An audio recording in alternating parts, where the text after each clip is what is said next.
I can hear. Okay. We cannot hear.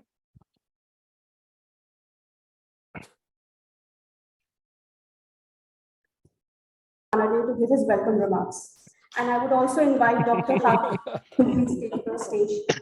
With Body him. language, yeah.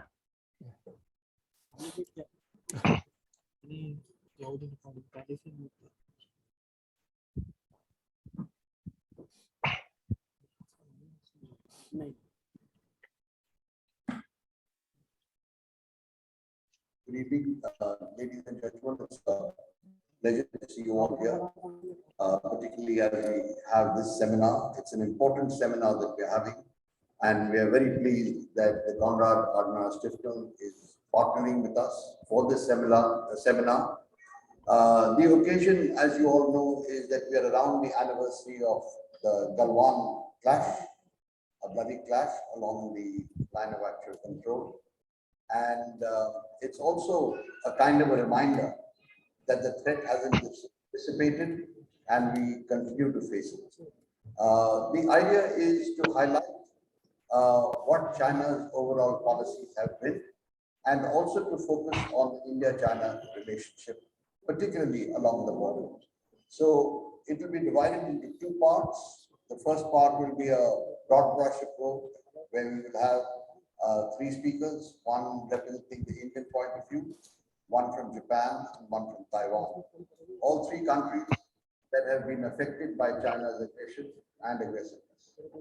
The second part would be focused on the border and on Galwan. But let me just say that with the change in the international situation, with Europe getting more involved in the Indo-Pacific and becoming more cognizant of the dangers that Europe and the world face from China, we are particularly happy that the Konrad Adenauer Stiftung is participating in this, and that Adrian Hart, their new head of office, is also here in person. And I welcome you to India and request you to say it.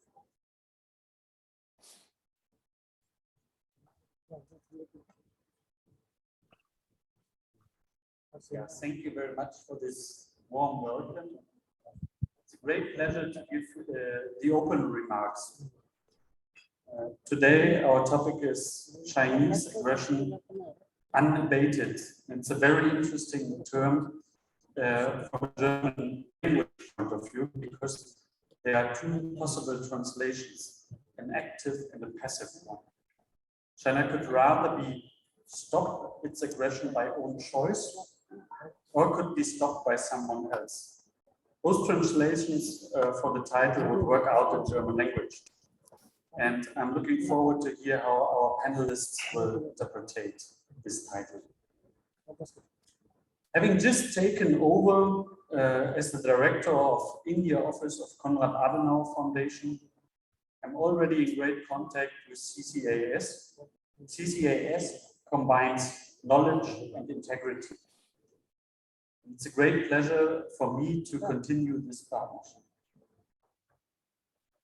Ladies and gentlemen, over the past couple of decades, the world has proceeded a relative peace towards better standards of living, falling level of poverty, overall improvement of universal health, and in human rights. In Germany, we were surrounded by friends for the last 3 decades. And I remember the beginning of this century, when more than 10 countries were applying to enter European Union. 9/11 did not happen yet. And China was focused on its economic development and not focused on power. And the young President Vladimir Putin was considered a moderate politician. But ladies and gentlemen, these long-established robust patterns of growth, which we have enjoyed so far, is under threat. We face complex challenges. Territorial conflicts are rising, and there's a growing disregard for international law. and we see naked territorial ambitions by Russia and China. The conflict between China and its neighbors is a danger for global peace. While the barbarism of Russia already destroyed the European peace order, but is somehow limited to the continent and not affecting the global peace. It was Mao Zedong's opinion that political power grows out of the barrels of a gun, and President Xi seems to be following Mao's footsteps. Beijing's aggression in the Indo-Pacific has arisen during this pandemic. While the rest of the world was busy of tackling the spread of the virus, China used the smokescreen to advance their aggressive politics. China has effectively forced democratic Hong Kong under the rule of the regime.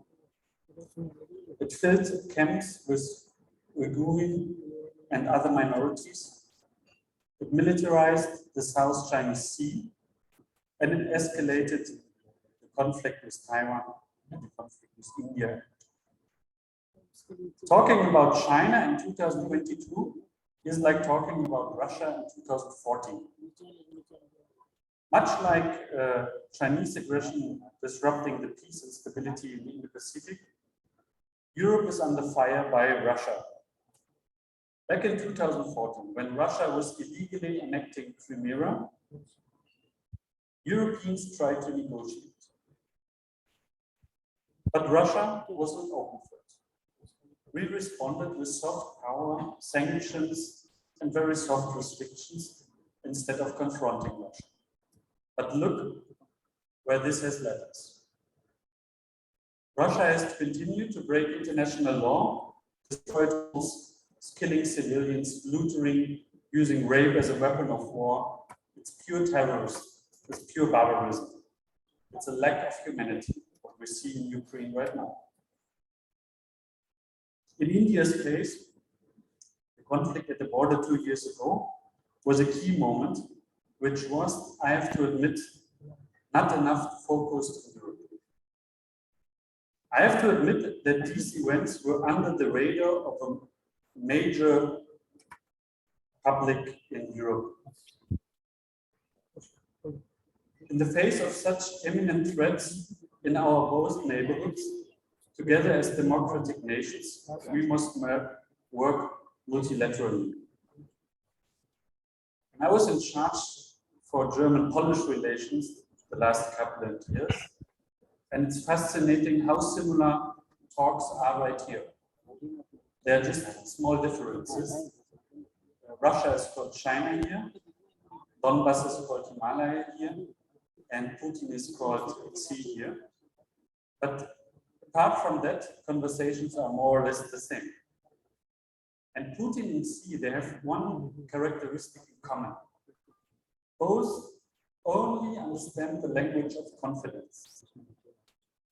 Both only respect power, and both think that compromising is a weakness. Ladies and gentlemen, I'm not a diplomat. I never attended a diplomatic school. I speak very unfiltered. And I also love to listen. And my personal lesson from dealing with with Russia the last 8 years, that Germans need to improve their ability to listen, and that Germans don't like to escalate within their language.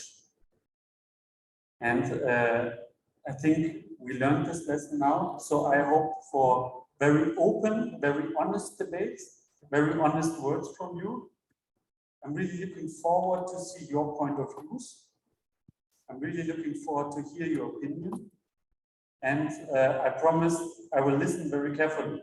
Thank you very much.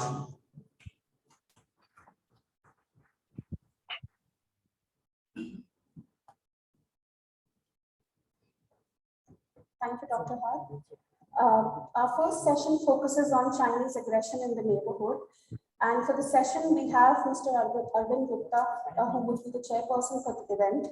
Mr. Gupta is the director of Vivekanand Foundation. He was the Deputy National Security Advisor and Secretary National Security Council, Government of India during 2014 to 17. Earlier, he was the Director General of the Institute of Defense Studies and Analysis, Ministry of Defense, New Delhi, during from 2012 to 2014. I welcome you, sir.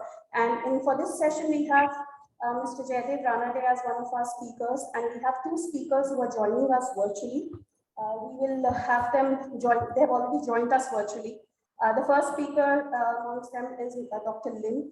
Dr. Lin is an adjunct assistant professor at the International Master Program in the Asia Pacific Affairs located at the National Sun Yat-sen University, Taiwan. Our second speaker joins us from Japan, and Mr. Hiro Akita. He is the commentator on foreign affairs and international security for the Nikkei newspaper. He regularly writes commentaries and columns on foreign and international security affairs. I welcome both of you to join us now. I'll hand over the floor to Mr. Arvind Gupta to chair the session. Thank you, sir.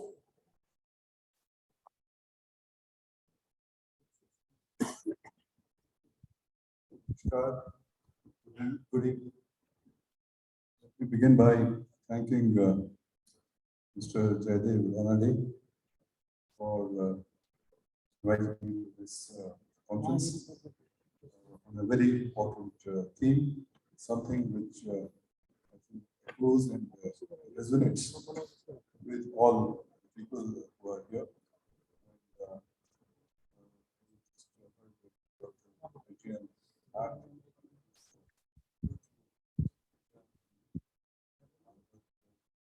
Brief remarks on China. Also,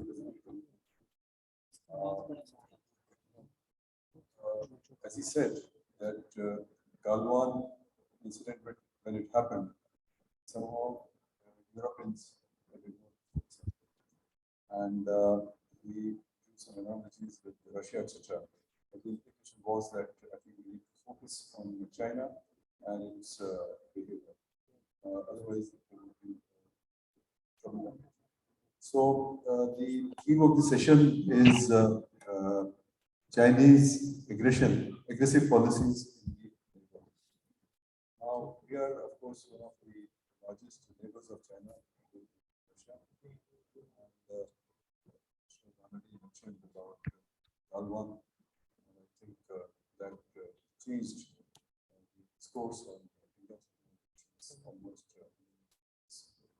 And it's very interesting that we read out which one of his Mr. Jaishankar gave of his March meeting with the Chinese Foreign Minister Wang Yi, in which he was careful to say that he conveyed the national sentiment Chinese leader. So national sentiment is certainly very concerned about China's aggression and behavior. Aggression certainly against India, but also its behavior around the South Asian. But of course, India has also been concerned about Chinese assertiveness in the South China Sea, and also now after the Ukraine crisis, the coming together of Russia and China, which has a major implication for us. Russia, China, and Pakistan, that kind of a relationship has been all-weather relationship for several decades. It's been going on. It has impacted us very severely, our security environment. And that relationship is also actually now transforming in the sense that it's not just a military, but after the China-Pakistan economic corridor, and also the recent difficulties in Pakistan, particularly on the economic front. Pakistan seems to be becoming almost like a client state of China. And we have seen what has happened in Afghanistan, the US retreat and withdrawal, almost in a defeat. The Chinese are also expected to come in a big way and they have been, in fact, the supporters of the Taliban regime. Then China and Russia in Central Asia, Chinese have assiduously built their presence and influence in Central Asia through a series of maneuvers, including Shanghai Cooperation Organization, the transformation of Shanghai 5 to Shanghai Cooperation to Shanghai Cooperation Organization, which of course India became a member, but much later, by that time, the SCO had assumed its own structure and its own momentum. So China, which has 14 land neighbors, 6 maritime neighbors, and a big country. But I think all the regions in which China has influence and has neighbors are also important, either directly or in because they are in strategic neighborhood. So what we have been following a certain approach to China, trying to build up a relationship and so on. But I think government has changed all that. So the question arises: why is it that China behaves the way it does? Why is it assertive and aggressive? China used to project its rise as peaceful rise some years ago, and now with the coming of Xi Jinping, etc., I think Chinese foreign policy has become very certain. I think a lot of it has to do not only with domestic politics, but also what has happened in the world. And I think the role of the US is also very important, because in China's neighborhood, US has been very important. And China, of course, now with the no limit partnership, strategic partnership between Russia and China, that has taken a different complexion altogether now, because with the growing schism between the West and Russia, and the West has decided to weaken Russia, to bleed Russia, and perhaps undermine Russia, Russian economy in a big way, and that you know what the sanctions. Now, the impact of sanctions on China, I think that needs to be understood as well. But the impact of sanctions globally has been quite adverse, and so impacted by that. So high oil prices and high food prices, fertilizer prices, etc. Now, in this atmosphere of general chaos in the world today, what will be China's behavior towards this? That is something that we would like to understand. So I think these are a few questions that we could discuss, but we have a very eminent panel with us. They have been introduced. So I will now request Mr. Jaidev Ranade to kindly make his remarks. And I think we have provided them about what, 10 minutes, 15 minutes.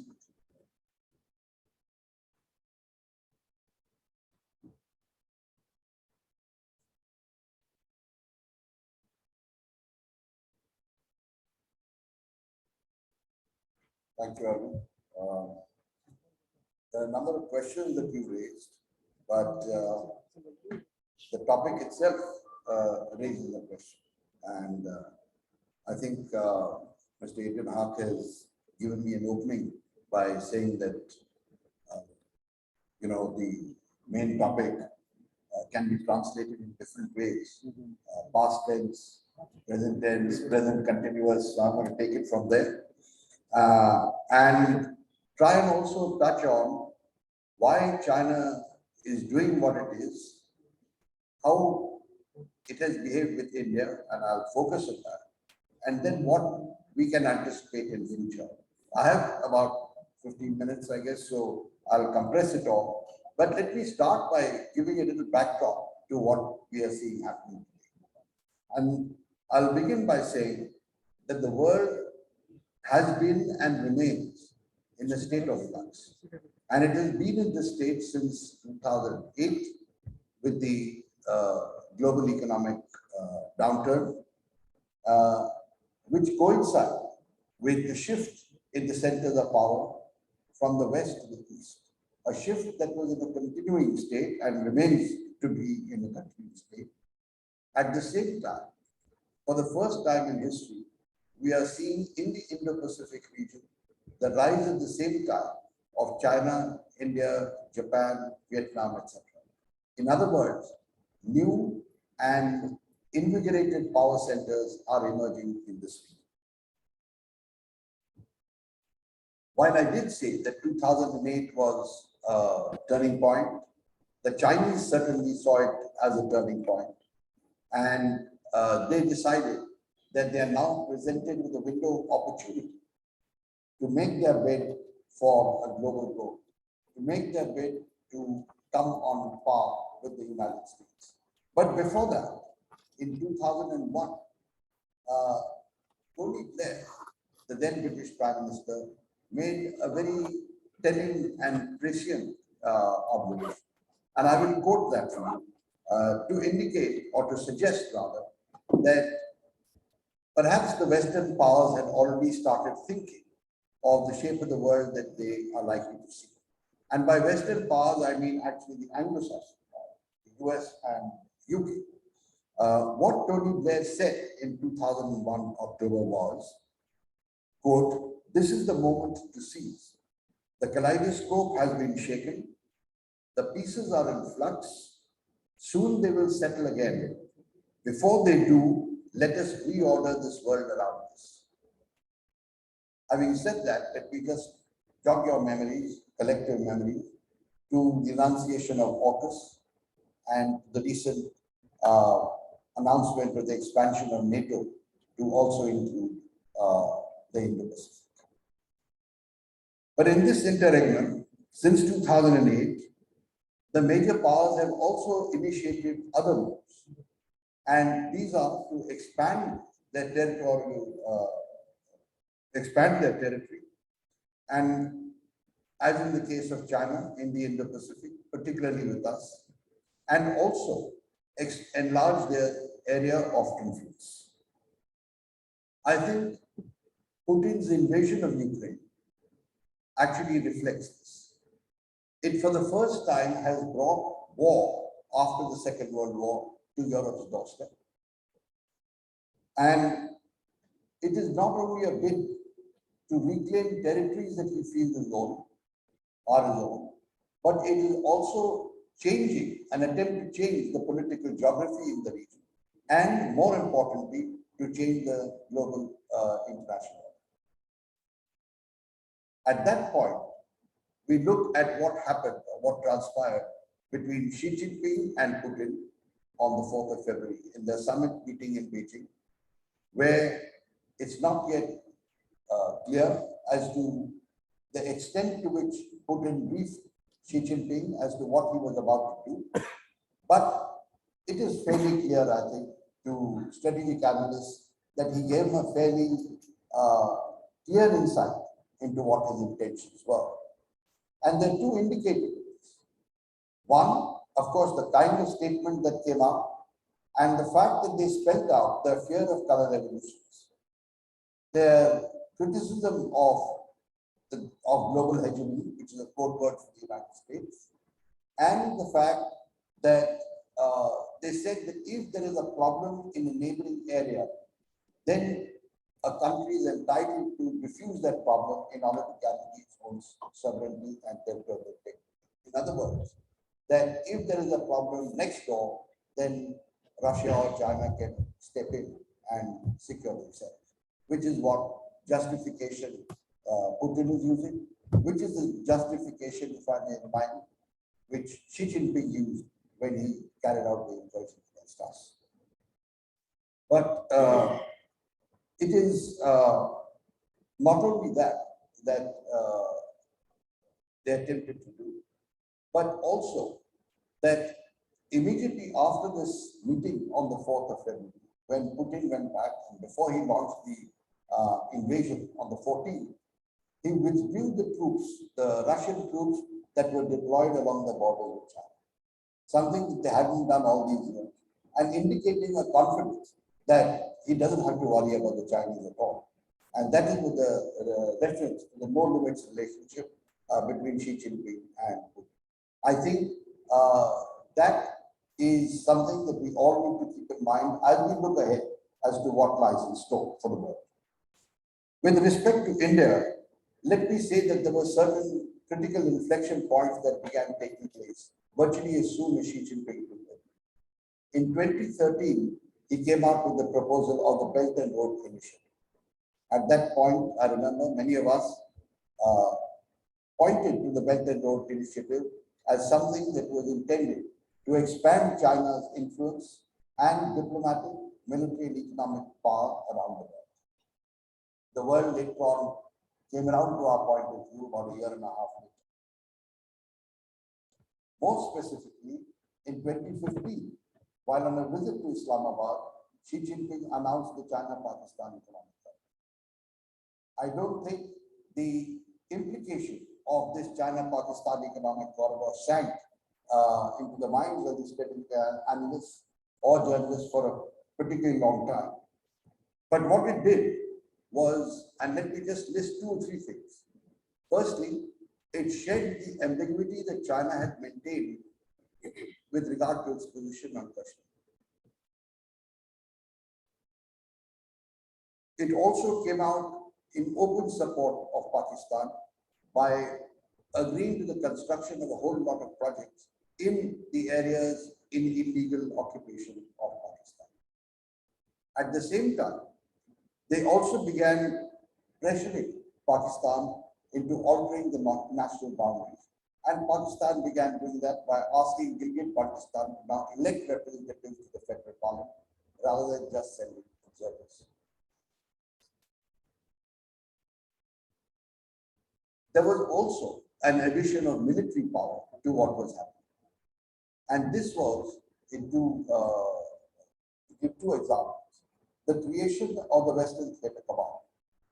This is the command opposite us. It is the largest of the 5 theatre commands that China has, and the strongest in terms of firepower. This is what we face. And the tasking for this Western Theatre Command is not only to secure the borders with Afghanistan, Pakistan, and India, but also to eliminate extremist forces and protect Chinese assets and personnel involved with the China-Pakistan. In other words, giving the Western Theatre Command a role inside Pakistan. Furthermore, the Pakistan ISI posted a colonel with the General Staff Department of the People's Liberation Army. This is obviously for enhancing coordination between the two, and obviously this coordination will be aimed against us. I don't believe for a moment that it has much to do with Afghanistan. But the telling point was that when all this was happening, after the CPEC was announced, the Chinese began telling Indian interlocutors who were on a visit or when the Chinese came here to ease tensions with Pakistan, and I'm virtually quoting them here, ease tensions with Pakistan, commence talking to Pakistan, resolve the Kashmir issue, and then look to improving ties with China. It was that specific. This was said at the highest level of when the Prime Minister's visit, which was in May that year, and then whether it was the level of senior officials or think tanks or academics, at every level, this was the mantra which they came out.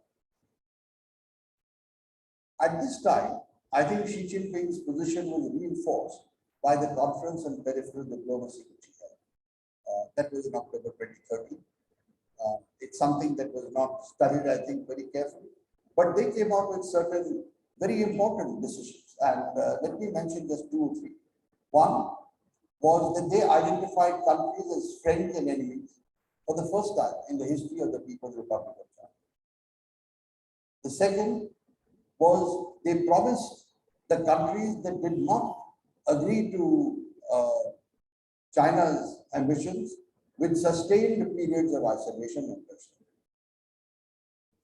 The third was the decision that outstanding border problems can only be sorted out through war.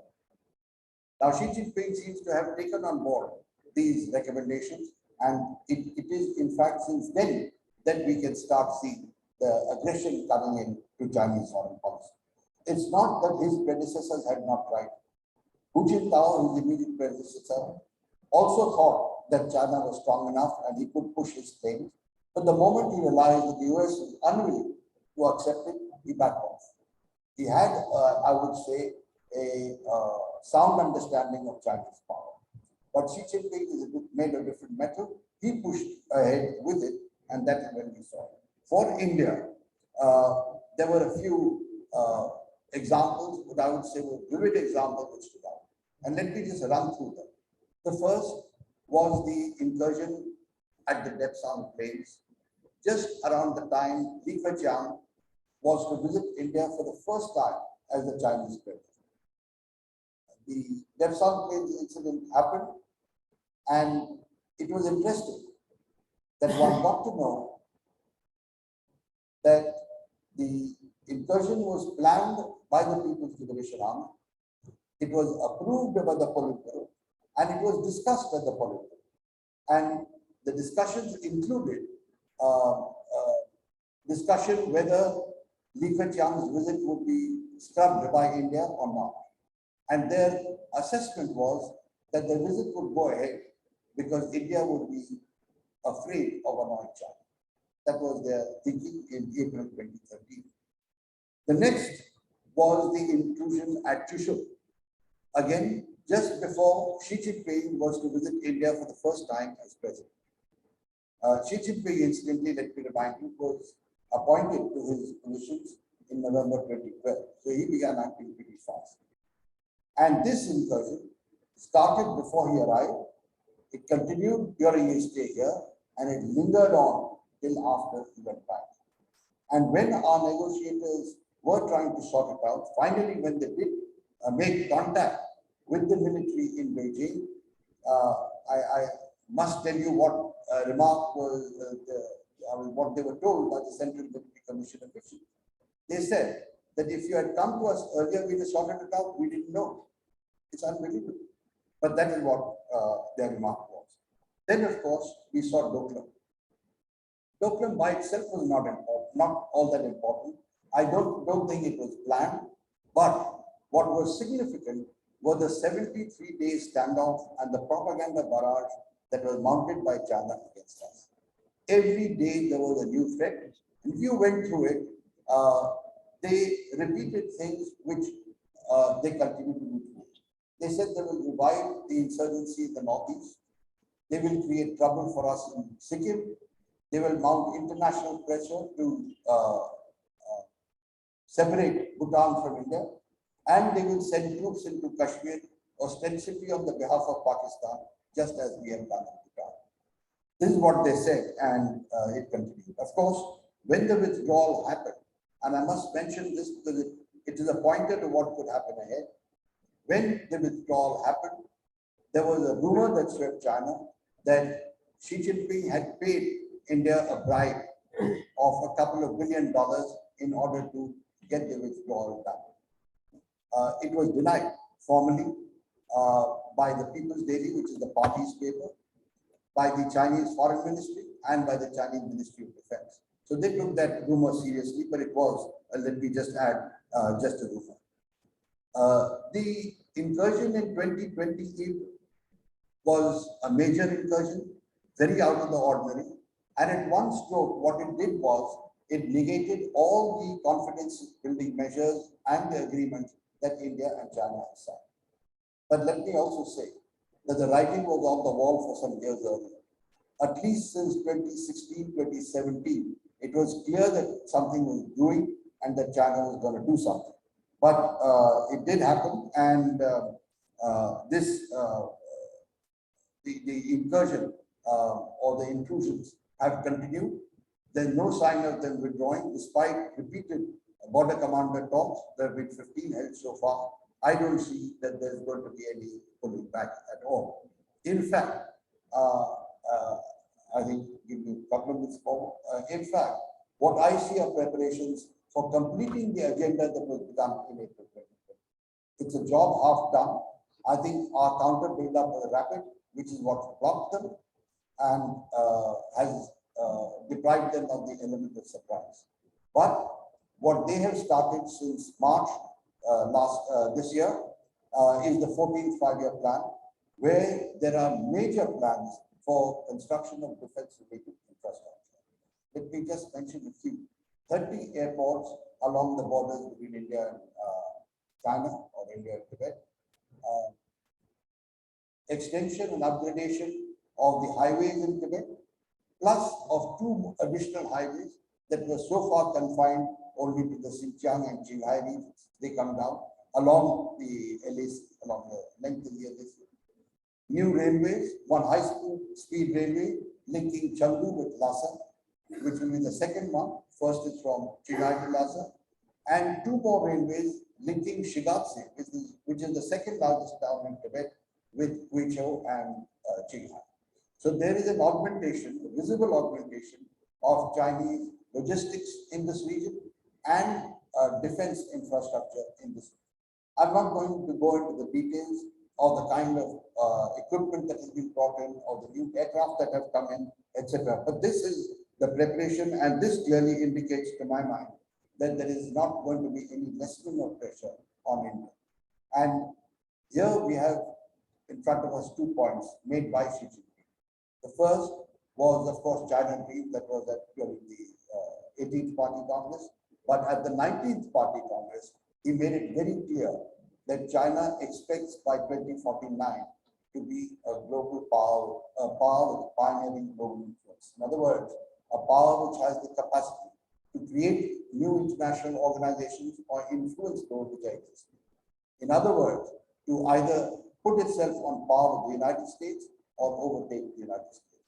And with that, he began talking about a new set of values, a new civilization, etc., obviously led by them, and a community of larger destiny, or community of common destiny. He also began talking about the great rejuvenation of the Chinese nation, which actually implies the recovery of territory that China claims it was lost through the evolution of unequal treaty. As far as India is concerned, it means Ladakh, it means Arunachal Pradesh, it means pockets in Himachal and UP, etc. These are what China claims, and the first thrust in Ladakh is indicative of that. The second is the recovery of Taiwan. We have seen the aggression levels mount there. The third is the Senkaku with Japan. So this area is an area which is going to be volatile, which is going to have a lot of attention by the Chinese people. In conclusion, let me just say that, as I said, the Chinese are unwilling to back off. I think it was mentioned earlier that it's not in Xi Jinping's nature to compromise, mainly because it's a loss of face.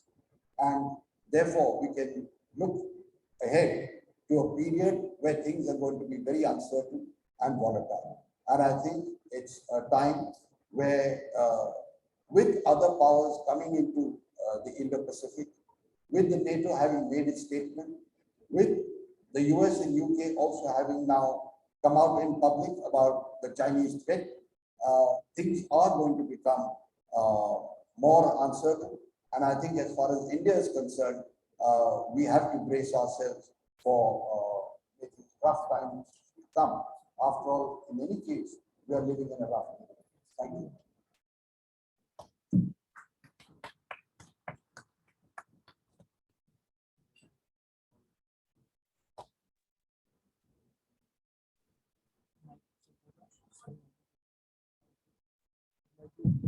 Yeah. So I think you've given a really let's say, tight view of the technology on highlighting the important moments in India-China relations. But what comes out of your analysis is that China's behavior towards neighbors is somehow linked with global relations and their own perceptions of their rise. So I think that comes out very clearly, and of course the important visits during even important visits encroaching on China and the incursions, and somehow we seem to have misread China for a very long time, starting right from 1962 but more important. I think we are in for a rough time. That is what your conclusion is. So let me now turn to Mr. Hiroyuki Akita for a Japanese perspective on behavior. Hi, thank you very much for having me. And first of all, we are very shocked and saddened about what happened last Friday to former Prime Minister Abe. And also, I'm very I'd like to say thank you to all those in India and others countries which sent a very heartful condolences message to Japan. But having said that, thank you very much, and I'd like to make a 3 point in my 15 minutes comment. By the way, I sometimes drink this. This looks like a cocktail, but it is mineral water. So please don't worry about it. So anyway, let me start. So I'd like to make 3 points about the current China's assertive behavior from Tokyo perspective. First is China's more closer coordination with Russia, especially after Russian invasion to Ukraine. And secondly, China's continued provocation to Senkaku Island. And then thirdly, I'd like to mention my assessment about to how much extent China's assertive approach is conducive to China's strategic goal. I think it is not conducive. That is my conclusion. But anyway, to start with, I think that China is behaving increasingly assertively because their long-term goal is assertive one itself.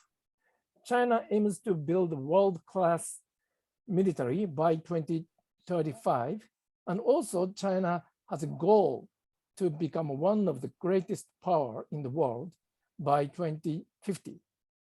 So I think that China cannot and would not stop being assertive in order to achieve that goal. And so for the first point, China's more coordination with Russia. In May 2020, May this year, China and Russian bombers, each 2 bombers, conducted so-called joint military patrol above the Sea of Japan and East China Sea. This is the 4th time since 2019, but this time scale of this joint patrol was much bigger than past. And also on the maritime domain, in June this year, China and Russia warships sailed around Japan. They sailed separately, but almost at the same timing. And last October, China and Russia warships sailed together. They call it joint operation, a joint patrol again. And then they sailed by encircling Japan together. So Japan assumes that now Russian and Western countries' relation is deteriorating, and Russia have more motivation to enhance this kind of a joint military provocation with China to Japan or other US allies or other countries. So more will become. So I wonder if what is their goal? I think there are 2 goals for China and Russia's joint provocation. First goal is to intimidate and send warning signal, intimidate Japan and send warning signals to Japan not to ally with the US more on Taiwan and Ukraine. And second goal is to disrupt US military operations or presence in Japan and also in Northeast Asia. In recent years, US military has been intensifying its intelligence gathering operation and also reconnaissance operation in near Russia and also, of course, in Taiwan Strait and East and South China Sea. So basically, China and Russia tried to disrupt or hopefully deter some of the US military, those US military operations. So far, it is not effective. US, opposite to China and Russia's strategic aim, US is further intensifying their military operations. So it is, in a way, it is backrushing. So this is the China and Russia's provocation. And second is China's continued pressure and assertive approach to Senkaku Island. The Senkaku Island is the island under the Japan's control, but China also claimed that it is their territory, and there is a rising tension over the Senkaku between Beijing and Japan. So since Japan nationalized, the Japanese government purchased Senkaku Island from the private owner in 2012, China keeps sending patrol vessels to Senkaku Islands, sea territory, constantly. That is nothing new.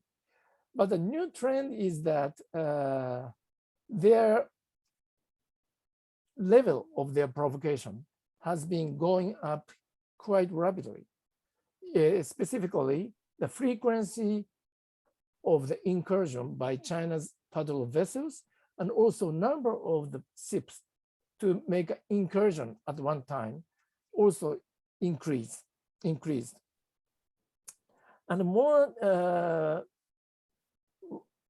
concern is that China, not only China's Coast Guard, but in recent years, PLA, China's military also started to adopt kind of like assertive approach to Senkaku, little by little.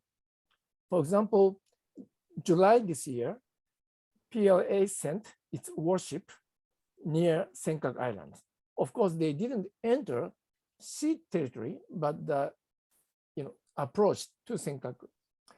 And also, this was the fourth time since June 2018. And also China PLA deployed warship near the maybe 180 to 100 kilometers away from Senkaku all the time to watch and also to deter Japanese operation. So what is the goal? China's goal is to shake and weaken Japanese control over the Senkaku by salami slice tactics. So this is a typical gray zone operation by China. And as military balance of power and also Coast Guard balance of power between Tokyo and Beijing has been shifting to China's side year by year. So as this trend accelerates, Japan, I think, until Japan predicts that China is very likely to step up its provocation in Senkaku too. So these are the some of the major example of China's recent assertive behavior or provocations to Japan. The question is, then I go to a third point, a last point. The question is, to how much extent these provocation is conducive to China's strategic interest.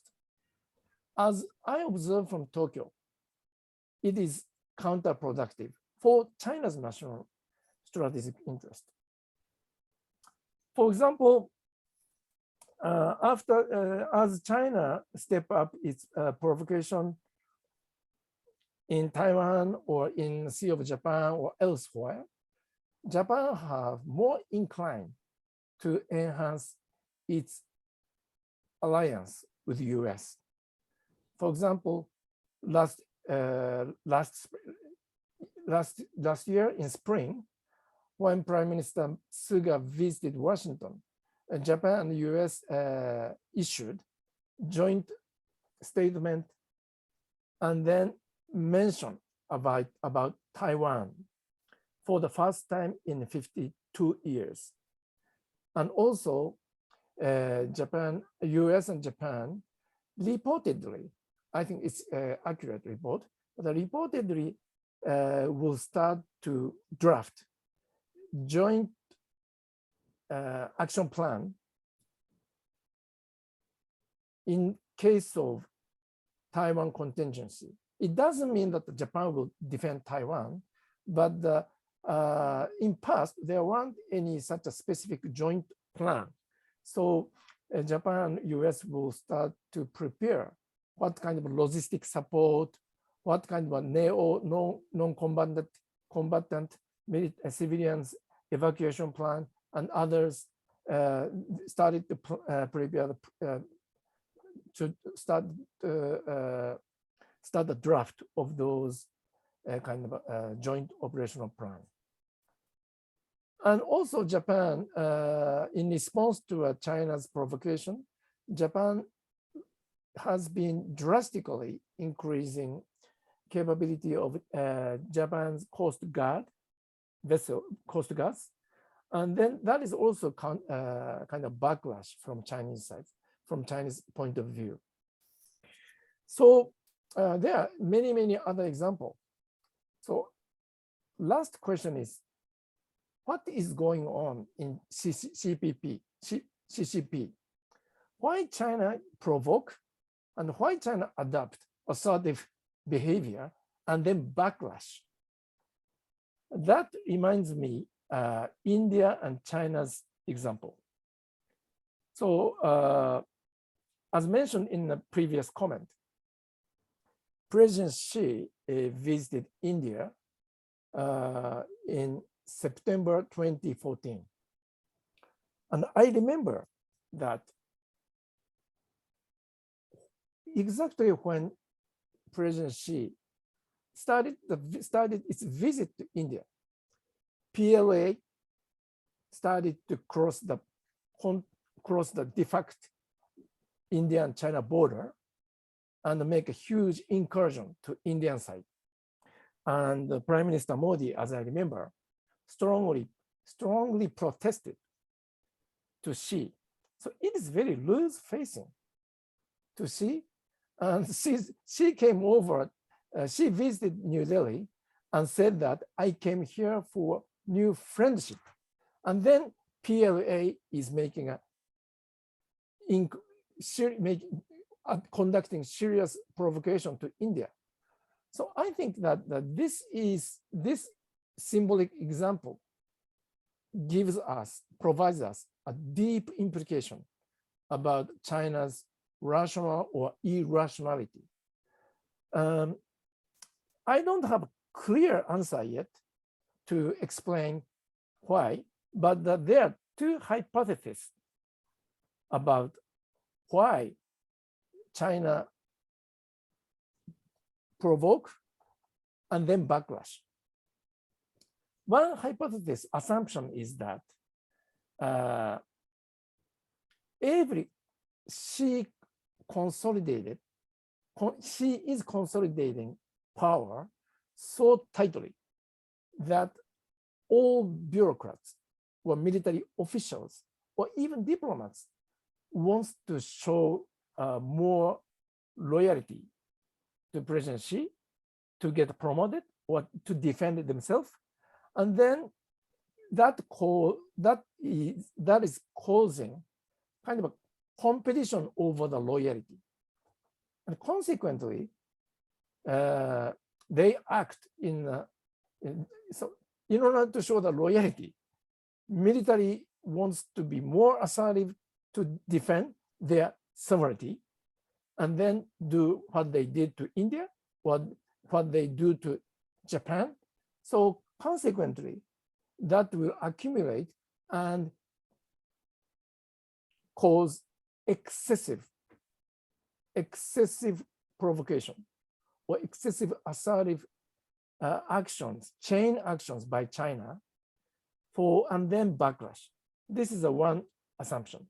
A second assumption is this: Xi is tightening grip within CCP and in the military, and excluded many political enemies. So obviously, he has been creating a lot of enemies inside CCP. Of course, there aren't prominent rivals to Xi, but there are many who wants to cause some trouble. It is undoubtable that there are many. And so some of them, maybe India-China border case, some of them wants to disrupt or cause troubles to Xi by disguising as if they are behaving very patriotically. Crossing Indian-China border is very bad, but also they can claim that they are trying to defend their country with a strong patriotism. So by camouflaging that, they are trying to cause some trouble to Xi. And for us, that is also another source of provocation or unpredictable assertiveness. I will stop here. Thank you.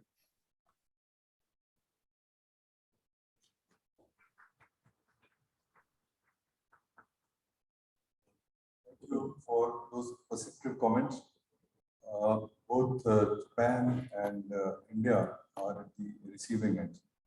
Now, in India's case, before Galwan happened, there were two informal summits between the leaders. So Galwan was really a big down, and it's a big surprise. Another issue is that insofar as India-China face-off is concerned, it is on land and it is in the Himalayas. Whereas Senkaku, etc., is in Pacific. So the nature of the military nature of these provocations is very different. I think it was interesting to hear your views and also compare notes. In fact, India and Japan should more often compare notes on China and also on more specific issues like what is the military strategy involved and how China can, whether it can sustain two missions at the same time and two escalations at the same time, what India and Japan can do. And I think you also mentioned that you also mentioned that China's behavior would ultimately turn out to be counterproductive. And we're seeing that there is this board, this invisible blue, which are not stated very clearly or explicitly, but certainly China's assertiveness is some kind of a blue. And more specifically, AUKUS, and also Australia-Japan defense cooperation and agreements that have been signed. So these are some important pointers to the fact that China would invite pushback. So now let me turn to Dr. Ying Yun Lim for his comments on how he sees Taiwan situation. Hello, hey, good afternoon. No, I think in this chance in Taiwan is good evening. Can you hear me? Yeah. Hello. We can hear you. Okay, yeah. Okay, thank you. And I'm very great in these times. I will be the invited to join this conference, and now I will be share my view, especially focus on about China. But the first thing I want to follow Dr. Hiro Akita. You just saying about the Shinkaku Island in especially the Shinkaku Island recently. PLA and also the China Coast Guard, there will be a lot of the operation near this time. The first things I want to say, I have to say because I come from Taiwan. In Taiwan's view, that is Diaoyutai Island. Yes, but the same, not no matter is the Shinkaku Island or Diaoyutai Island, we both to meet this situation. Mainland China is rising as terrible, and a lot of the exercise or not only PLA Navy, PLA Air Force, including recently they will be joining a lot of the Coast Guard. That or maybe sometimes they also will be using the militia. There's especially the maritime militia. They will be using that's we call it will be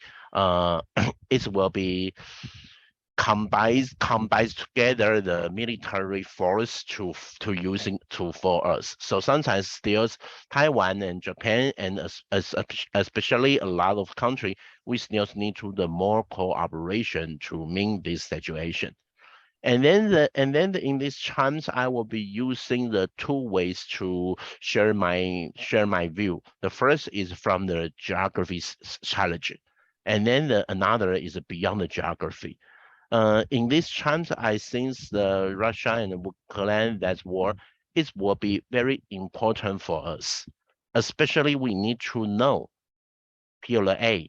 They are starting to get the weapon, not only weapon, they are the challenge also will be starting from Russia.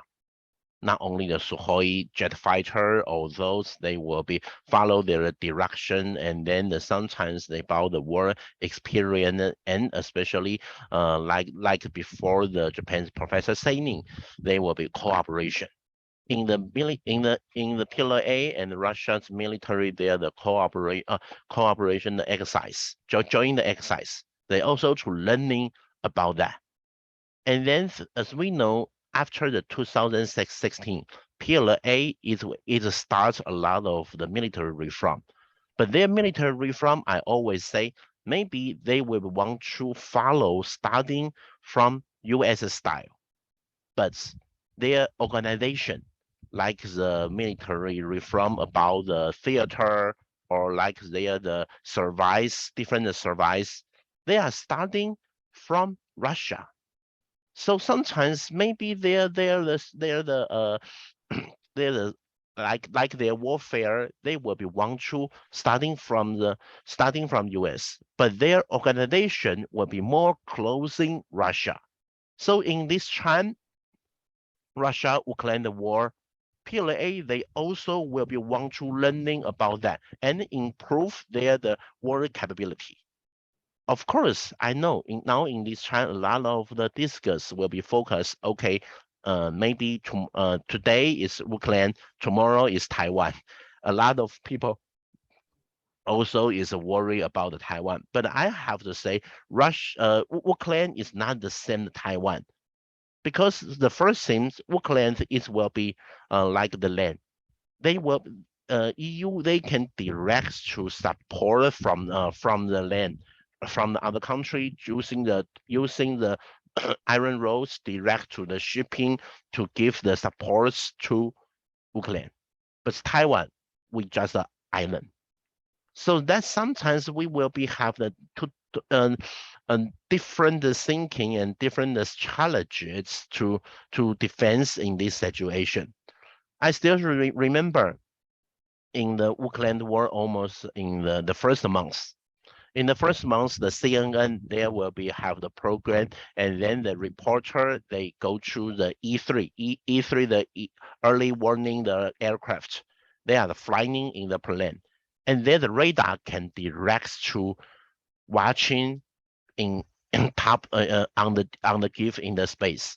They can direct to lock Russia jet fighter. What does it mean?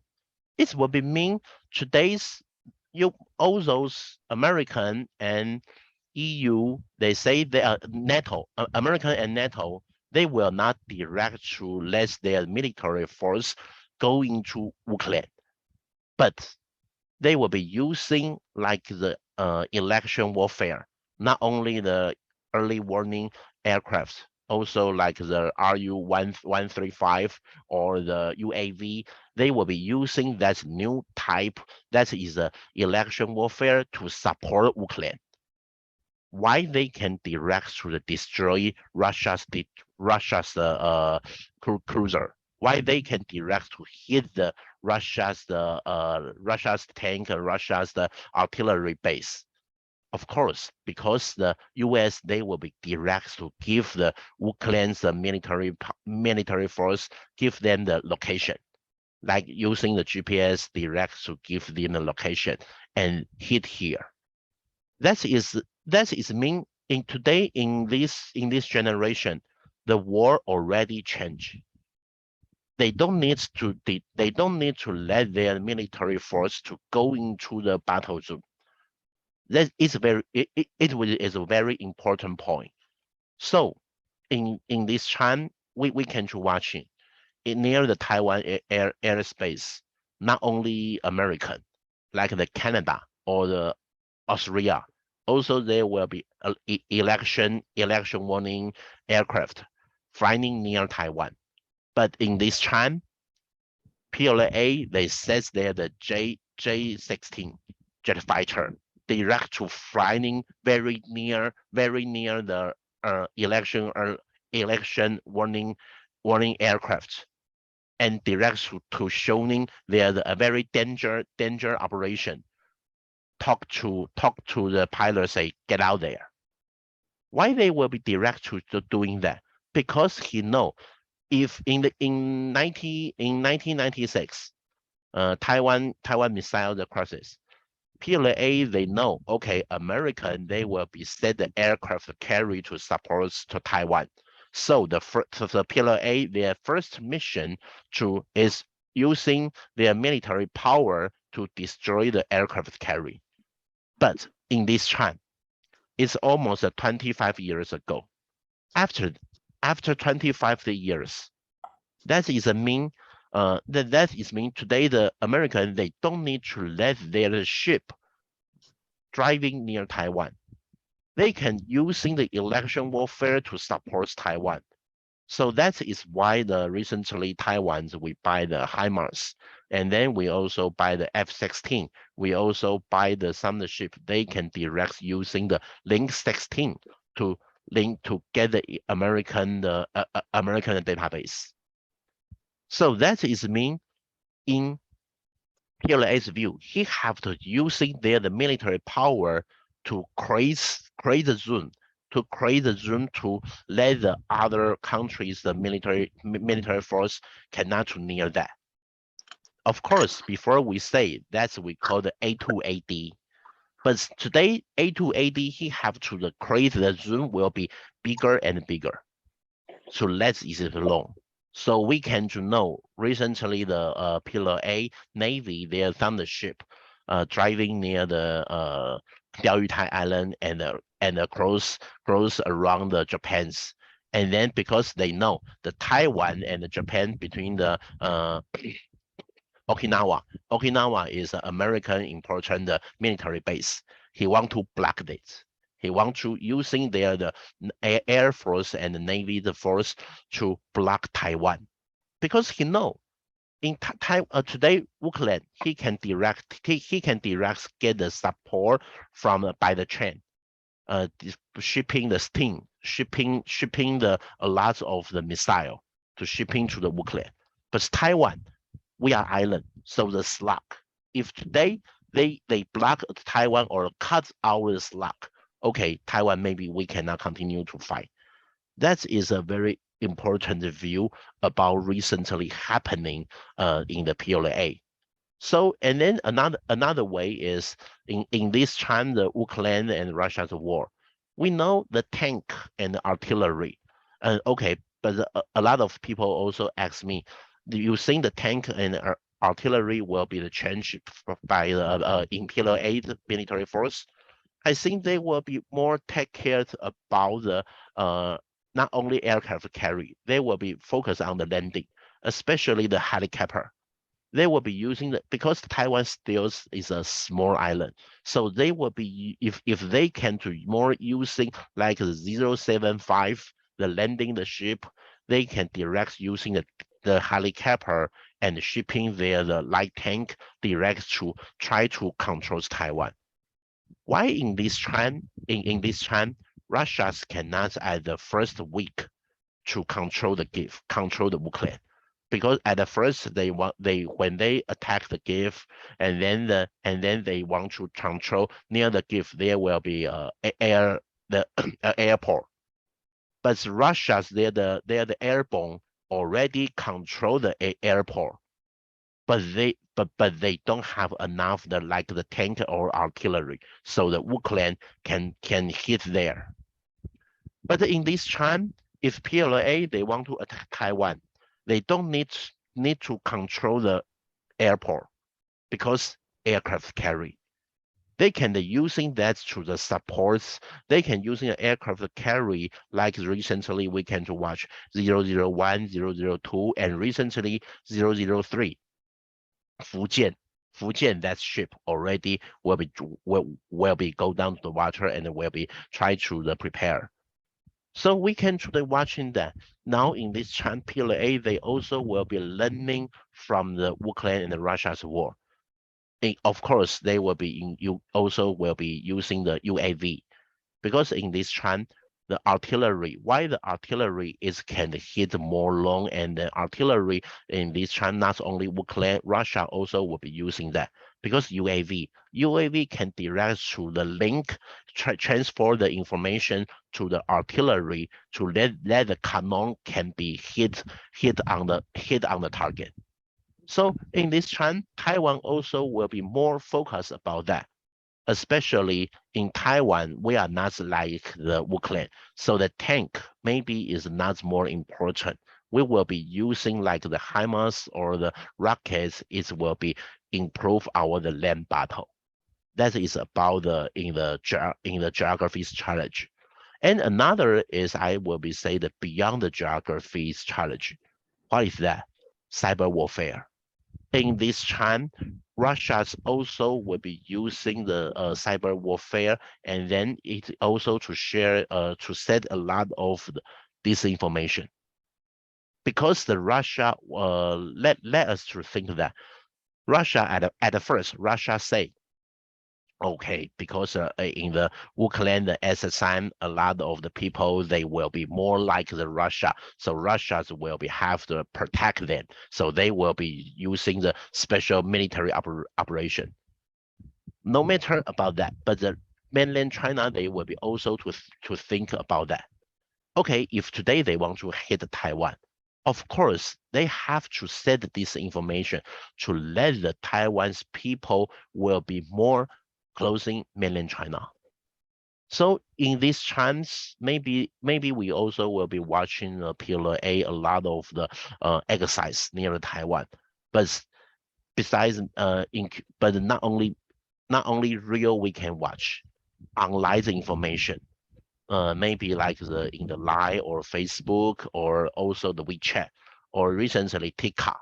They also will be using a lot of the software to share some disinformation to let the Taiwan will be Taiwan's people will not like this government. For example, recently, as we know, the Japan just happened very the bad thing update that's there. And then the mainland China, they already will be set a lot of disinformation to talking to Taiwan's people to say why you so closing Japan, you should to more closing mainland China like this. Because in this time, mainland China, they also will be think, if today I will be using the military power to hit Taiwan, it will be it will be waste a lot of time and budget. But if today I can using cyber warfare, including disinformation, it will be save a lot of time, and it will be also to let the Taiwan local people, maybe they will be more close in mainland China.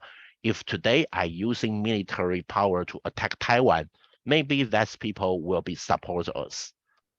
So in this time, the mainland China, I think they will be not only use, I will call that is a hard strategy and soft strategy. They will be using at the same time. It's also like in the art of the war, also will be saying about that.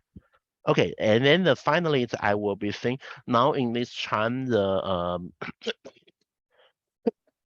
pillar A, I always, how is the PLA the capability? Because recently a lot of the information saying the PLA, maybe they will be prepared attack Taiwan after the 2025, 2028, 2030, like that. But in my view, they will be prepared maybe in the after 2030. Because the PLA, they're the military reform. The first step is the theory. After 2003, PLA, they will be starting American war in Iraq. They already to know joint operation is the next generation battle, the warfare. But they don't know how to using that. So they have translated a lot of book from US NDU. Second step is the PLA. They will be try to focus on teach knowledge. They will be try to the society to let the weapon can will be more information. And the step 3 is now in this time, Xi Jinping's generation. It will be more focus on the organization. So we know in 2016. PLA, they already to change from the military regime to become to the theater. And then they set up the SSF, and then they will be change a lot of the control and the command and the manager the organization. Finally, I will be called that is a human capital. Why I say is the 2035? Because in 2017, PLA, they focus out in military academy transfer. Okay, 2017 to 2035, that will be almost 18 or 19 year. 18 or 19 year, that is mean a young man, a freshman, he going to the academy, military academy. Maybe he will be rising, become a colonel or the lieutenant colonel. It will be more important job in the military, a commander or the major the staff. So in that time, PLA, they will be prepared to the battle scale. And then finally, I will be want to share about that. Now also recently PLA a lot of exercise, but I think that exercise is not to showing to other country. It's focused on inside people. It's to the inside. Because as we know, maybe in October, they will be Xi Jinping. He wants to continue to become the leader. So in this time, he have to showing the control the military. They can control China. That's we always say. Maybe we say party come in the gun, but finally, as we know, power come from the gun. So how to control the PLA and then including the CMC members, it will be more important before the October. That is my point. Thank you.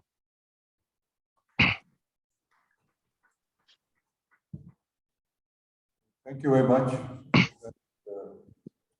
built some scenarios as to what the Chinese might do with respect to Taiwan. I think what comes out is that perhaps they will be learning their lessons from Russia, Ukraine. But the Chinese military action is not imminent, perhaps. And you said that maybe by after 2030 it might be possible. So, more scenarios, and I think it gives a lot of food for thought for all of us. Because Chinese assertiveness in all the three cases that we heard is going to have a military dimension. It's already happened. Galwan, and in Japan's case, there's always a pressure which is building up, and in Taiwan's case, probably things are there's pressure already. Exercises happen, all kinds of impressions happen, but actual action may happen after 2030. That's what I seem to think. So we have now a few minutes for Q&A. Maybe we'll take about 10 minutes, and the floor is now open for brief comments.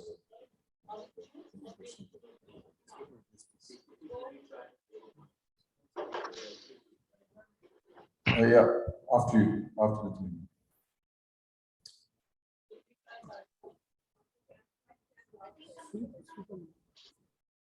So much. My question is to Mr. Jaidev Ranade. Thank you, sir, for telling us how Chinese aggression has continued unabated against India. I have two questions, and I wanted your views on this. The first one is in the context of the fact that when China martyred 20 of our soldiers, simultaneously there were 45,000 attacks on the Indian cyberspace, most of which got traced back to China. India has taken some steps, but is this threat going to increase in the near future? The MI6 and the FBI have stated about how potent China's capabilities in this domain can be. Is India listening? Is India taking cognizance? The second fact is that last year, Global Times had issued this threat when and it said that this growing bonhomie between India and Taiwan is unpalatable, etc. So China can very well unleash support to the terrorists in Northeast India. Global Times definitely writes some very laughable commentaries, but the fact is this a threat worth being considered? How serious is this threat, and how well are we prepared?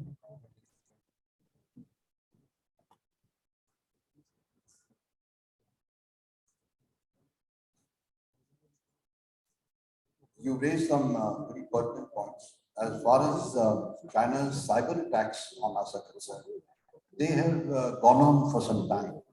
And in fact, if you look at it closely, they have been selective about their targets. So they've either focused on government cyber networks, or on public utilities, or on civilian structures, thereby giving them experience of all these cyber attacks. As far as we are concerned, we have been building up our cyber defenses. But to be frank, I think we have one serious vulnerability. And that is the fact that we don't manufacture computer hardware up to the required standards. And until we do that, we will always have an imported element in our cyber defense. So I would expect, frankly, that if we go by what the Chinese have been saying about how they will initiate an offensive, they talk about first a propaganda war or a subversive form of propaganda war that is using elements within the adversary country for spreading disinformation and building up a hype. Second will be cyber. They talk about a cyber offensive that will cripple military communications, that will cripple military political communications, and third is which will cause a breakdown of the cyber infrastructure being used by civilians in order to get them to mount pressure on the political leadership. After that, of course, comes the military action. So I do expect that cyber attacks will increase. Your second question about the Global Times, yes, at times they make laughable comments, but don't forget, it is a Chinese Communist Party owned newspaper. The editor of the Global Times, who has just changed, but the editor of Global Times is a party appointee, usually a former deputy editor of the People's Daily, which is a party election paper. As far as this remark is concerned about reviving insurgency in the Northeast, etc., I had mentioned in my comments that this was among the threats that the Chinese had made during the time of Doklam. They have repeated it subsequently. And let me remind you that the Chinese do maintain contacts with Northeast insurgents through Kunming. And people have been going there for money, for arms, etc. So they have a contact, whether to revive it or not, whether to get the insurgency going or not, is an option they will have to exercise. But I think they will be a bit careful because, things can work another way too. So they are making threats. There are some other threats also that they made. And I think it all depends on the state of relations that we have.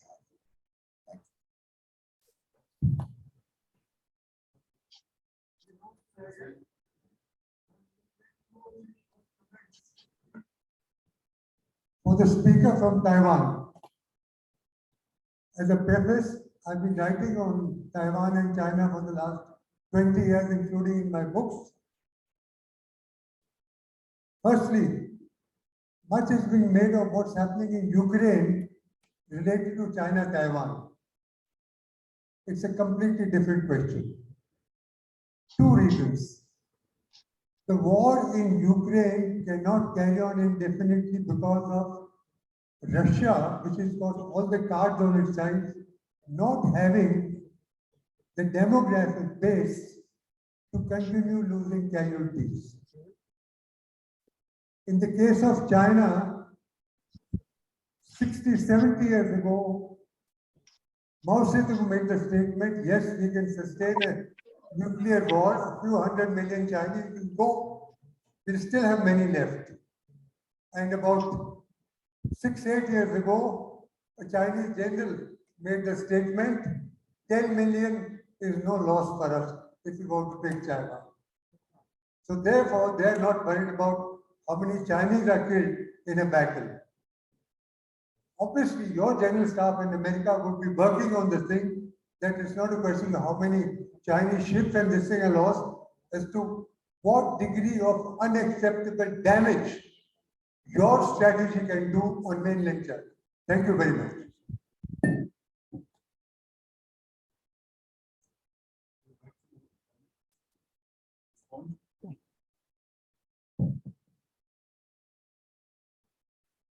Dr. Ng, Yes. Okay. would you like to respond? Okay. In this time, I also will be saying Taiwan is not like the Ukraine, but sometimes Taiwan's will be also, especially we are the democracy, and we will be trying to defend our countries, and then through the try to the using or more cooperation with our friendly country. And then especially I will also, because some parts I cannot very clear about your comment. So but I also want to share about that. In this time, the Ukraine and Russia the war, not because the PLA, they also will be learning from that. So sometimes in now I also will be think it will be new the RMA, Revolution Military Affair also they happen.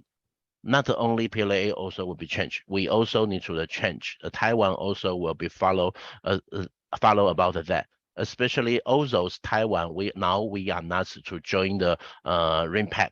Now in this time, RIMPAC already happened or already start. Now also Taiwan's we will not join. We also in this time we are not joining the RIMPAC, but we also will be watching them and to learning about the RIMPAC, how to improve the defense strategy. Because I also to talking to our country, God help those who help themselves. Thank you.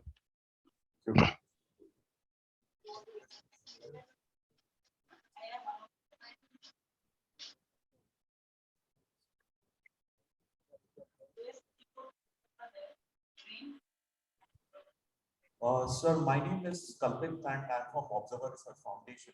And, I just wanted to ask you, this is to the panel.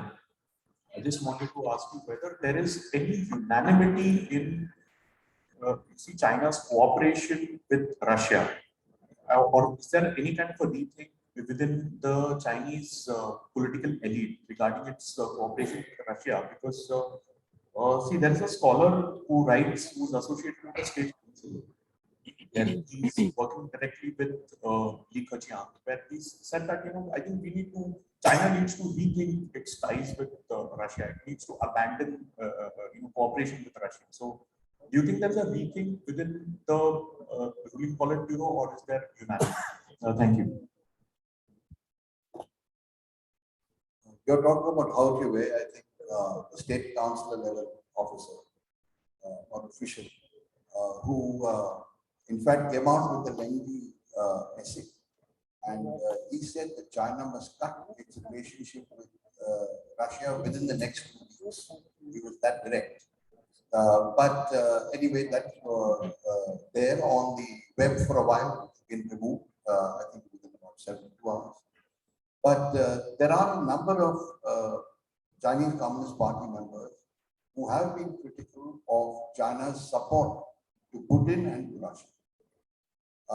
And there have been, critical remarks being made on the Chinese cyberspace and other critical comments.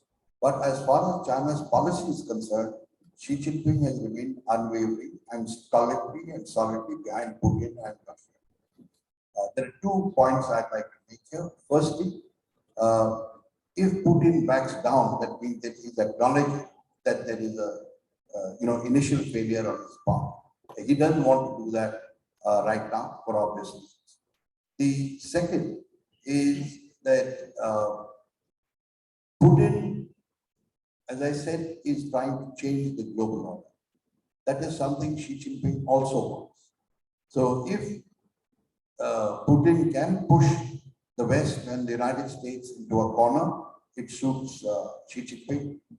If he doesn't push them into a corner, but he's put on the back foot, well, Xi Jinping will still try and remain unharmed. But it all depends on how fine a line he can draw without attracting US sanctions. That is the biggest worry they have.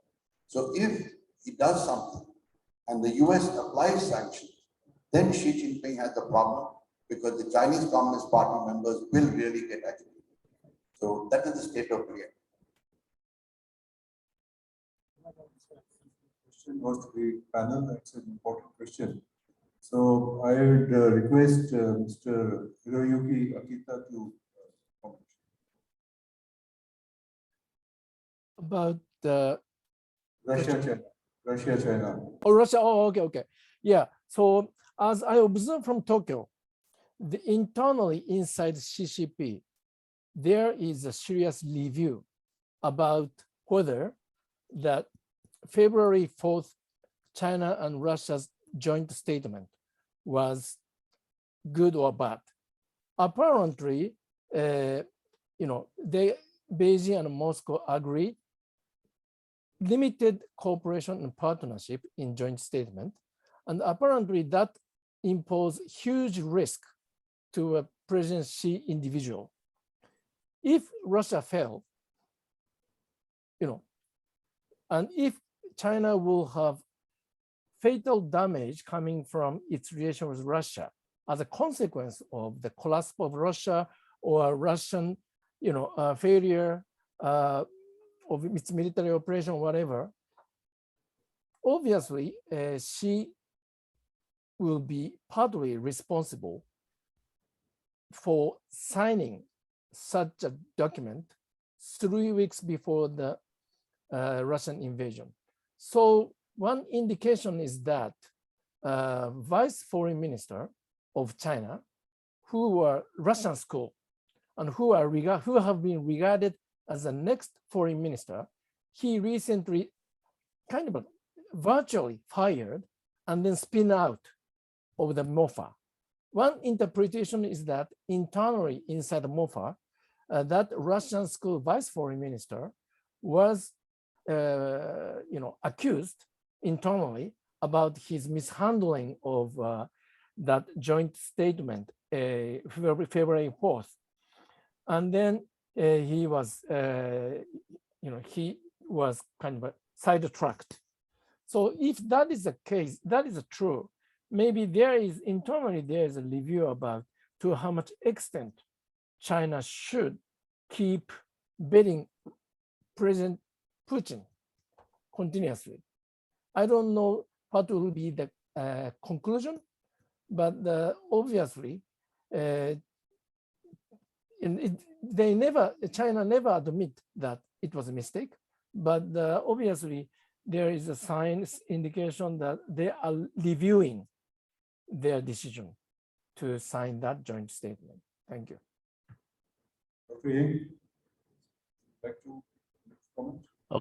Okay, I think that China and Russia in this issue, but in this trend, especially for Xi Jinping, the more important thing is not cooperation with Russia or other country, because now in this trend, mainland China inside problem is terrible.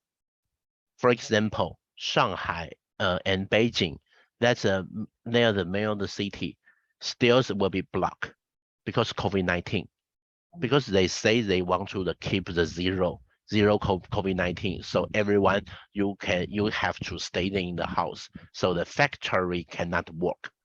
That is mean the economic is a very important problem. Or the first thing that Xi Jinping, he have to take care about that.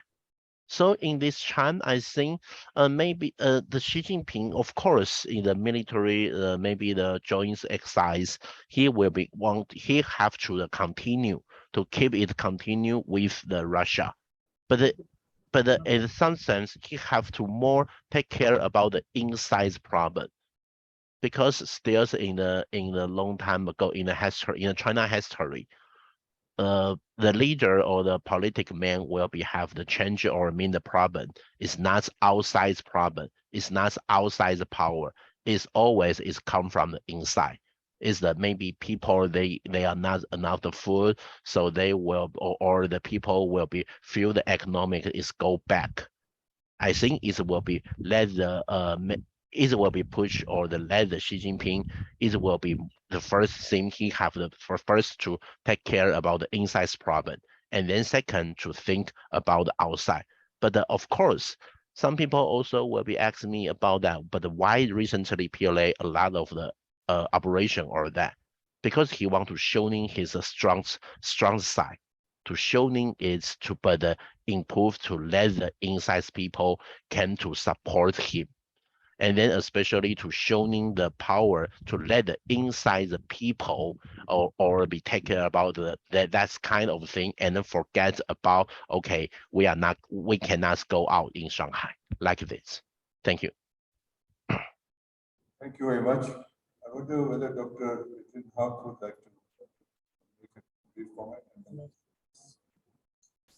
Yeah, about the insights within Beijing, I can nothing contribute to the discussion, but I already commented in my remarks. This moment in time is the best moment in time to stay away from Moscow.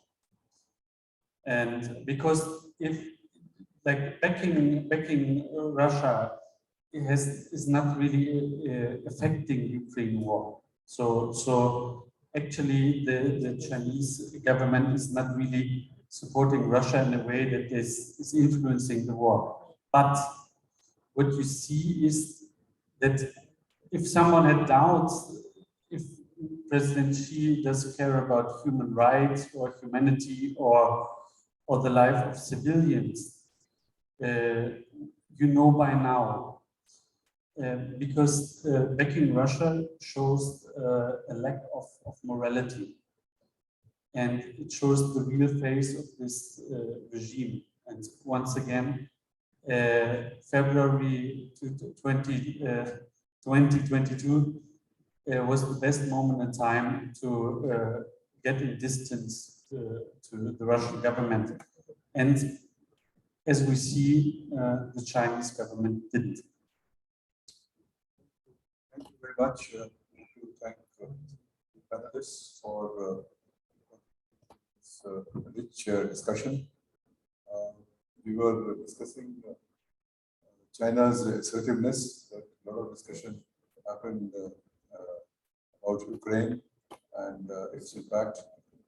But I think there was a consensus that China's assertiveness is probably going to grow in the near future. And the Russia-Ukraine war, which has brought Russia closer to China. But there are, of course, structural issues in the Russia-China relationship, which we cannot ignore. But in the near to medium term future, Russia and China are going to be together.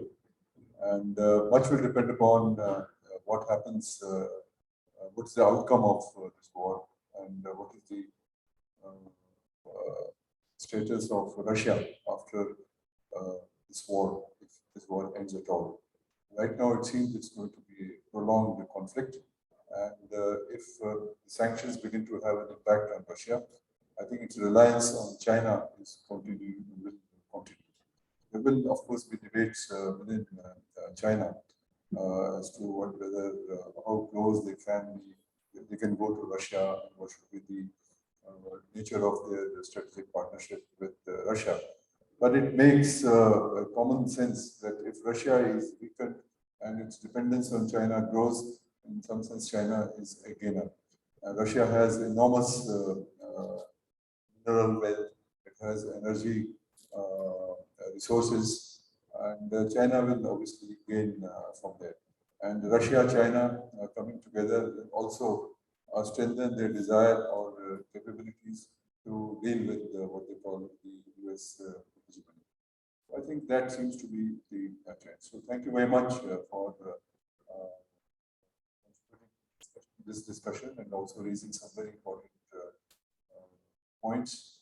And we will continue with this. This point will be taken up in the session. So thank you very much. Thank you. Okay, thank you.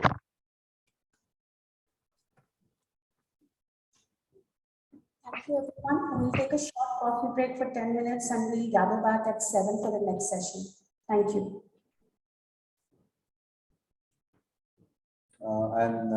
Of course, it's important to hear from people who are specialists in this field and India-China relations. And of course, the session is titled India-China, Galwan and After. So it's been more than 2 years that the Galwan skirmish happened, the bloodshed that happened after a long gap on the India-China border. What are the implications of that clash, and how both sides view it is perhaps still being studied, but we couldn't have asked for a better panel than the current one that we have to speak about what has happened or is happening after Galwan. So let me invite Ambassador Gautam Bambawale, who is joining us online from Pune, I presume, and then we will take the other two speakers who are here present with us. So without wasting much time, I know we are running behind schedule. So over to you, Ambassador Gautam Bambawale, for your maybe 15 minutes of remarks, and then we'll go over to the other speakers. Thank you. Thank you. Thank you very much, Nitin. I hope you all can hear me. First of all, thank you to the Konrad Adenauer Stiftung. Thank you to the Center for China Analysis and Strategy for inviting me. Let me dive straight into the subject matter, and let me make up for some of the time that we have overrun our. So I expect to speak for 10 to 12 minutes, and I don't think I'll cross that barrier. You know, the topic that I am going to speak about, and you gave us a general outline, is I have titled it Understanding Galwan. And the reason why I call it Understanding Galwan is because as I travel around India, and I'm not talking of Delhi, I'm talking of Mumbai, Pune, Bangalore, Hyderabad, further south, Chennai. As I travel around India and as I meet a lot of people who are in business, industrialists, importers, exporters, I find that there is not much understanding amongst them about what exactly Galwan signifies. So here is my analysis. A lot of these people, and perhaps rightly so, say that there was a face-off between Indian army troops and Chinese PLA troops in 2013 in Depsang. Then there was a face-off in Chumar in 2014. Then you had Doklam in 2017. And in all those instances, once the status quo ante was restored, the India-China relationship went back to what it used to be earlier. So it was business as usual. So you cannot really blame them if they feel that after Eastern Ladakh, there will be business as usual as soon as the status quo ante is restored. But I keep telling them, and I would like to tell all of you too, that this couldn't be more wrong. Eastern Ladakh is a totally different kettle of fish, and the reason is as follows. In both 2013 and 2014, and both the generals sitting on the dais are well aware of this, the situation was that Indian patrols and Chinese patrols came face to face, came in close proximity to each other accidentally. And then it led to a face-off, for a few weeks sometimes, and there was a little buildup of troops. 2017 at Doklam was a bit different, where we confronted the Chinese by saying that they were, they were not sticking to their side of things, and therefore it led to a slightly bigger, in terms of numbers of troops, a slightly bigger incident. But they're absolutely right that in all three cases, once the status quo ante was restored, India-China relations went back to what they were earlier. It was business as usual between India and China. So why is Eastern Ladakh different? The answer is very simple, that in Eastern Ladakh, there has been no accidental meeting of troops. It is a well thought out, well planned, simulated and well carried out operation by the Chinese PLA, where large numbers of troops, 2 divisions or more, have been moved by the Chinese. And therefore, Eastern Ladakh is quite different from what the other 3 incidents earlier were. Now, when the Chinese moved these large numbers of troops, they actually violated many of the agreements which had been signed earlier between India and China for the maintenance of peace and tranquility in the India-China border areas. Because in all those agreements, and there were 5 or 6 or 7 of them over the years, but in all those agreements, the chapeau paragraph, or the first paragraph of each of those agreements, stated that no side, both the sides, will not move large numbers of troops to the India-China border areas without notifying the other side. And obviously in Eastern Ladakh, the Chinese did not notify us. They did it because they wanted to achieve certain objectives. So, which brings me to the question that the Chinese knowingly violated these bilateral agreements between India and China, which were aimed at maintaining peace and tranquility. So by violating those agreements, they actually have broken those agreements. And if other parts of those agreements are still holding on the ground, it is only because both sides feel that there is merit in those other parts of the agreements. Now, which brings us to the question, why is it that the Chinese did what they did in Eastern Ladakh? Why is it that they moved such large number of troops and these 2 divisions or more of troops to Eastern Ladakh?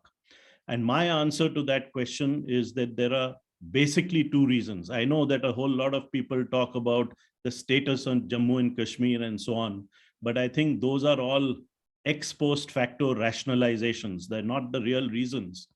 The real reasons why the Chinese moved their troops are twofold. One is a tactical reason and one is a strategic reason. The tactical reason is that the Chinese found that they were not actually controlling or holding ground or territory which they were claiming. And therefore, they were finding a situation where there were certain parts of Ladakh where patrols from both sides would go into those areas, patrol and go back. So the tactical reason is very simple, that they wanted to hold or actually control the ground, the territory which they were claiming to be their own. And at the same time, they were wanting to avoid situations of overlapping claims where each side would patrol. So that's the tactical reason. But I think the strategic reason is even more important. And the strategic reason that the Chinese moved their troops was to show to India, show the rest of Asia, and show the rest of the world that China is the hegemon in Asia, that China is the big power in Asia, that China is the big brother in Asia, and that others in Asia better lump it, understand this, and accept their position in this pecking order that the Chinese have in their own mind. So this is the strategic reason why the Chinese did Eastern Ladakh. And I think this is the more important reason which all of us should understand. Now, of course, India reacted by matching troop deployments. And I would say that the Indian Army has reacted and responded magnificently to the provocations that the Chinese PLA did in Eastern Ladakh. And therefore, we now have a situation of a standoff in Eastern Ladakh. Of course, it also led to what happened in Galwan exactly 2 years ago, or little more than 2 years ago.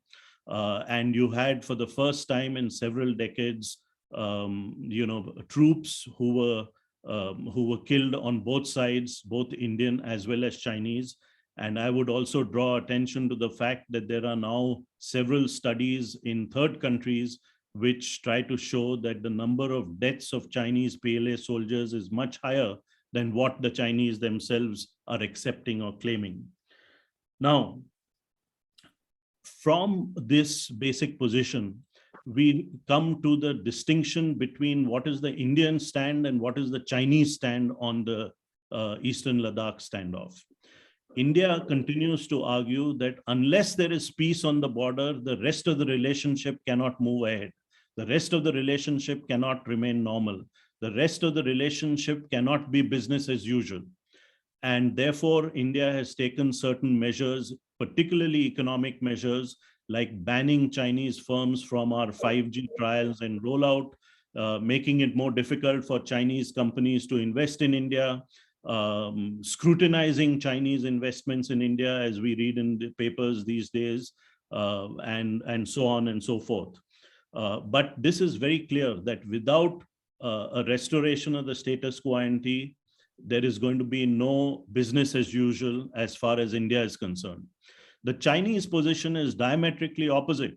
They say that we have diversed, or we have separated out the boundary from the rest of the relationship, and you must not keep harping on border peace and border tranquility for the rest of the relationship to remain normal. So they try to de-link the two.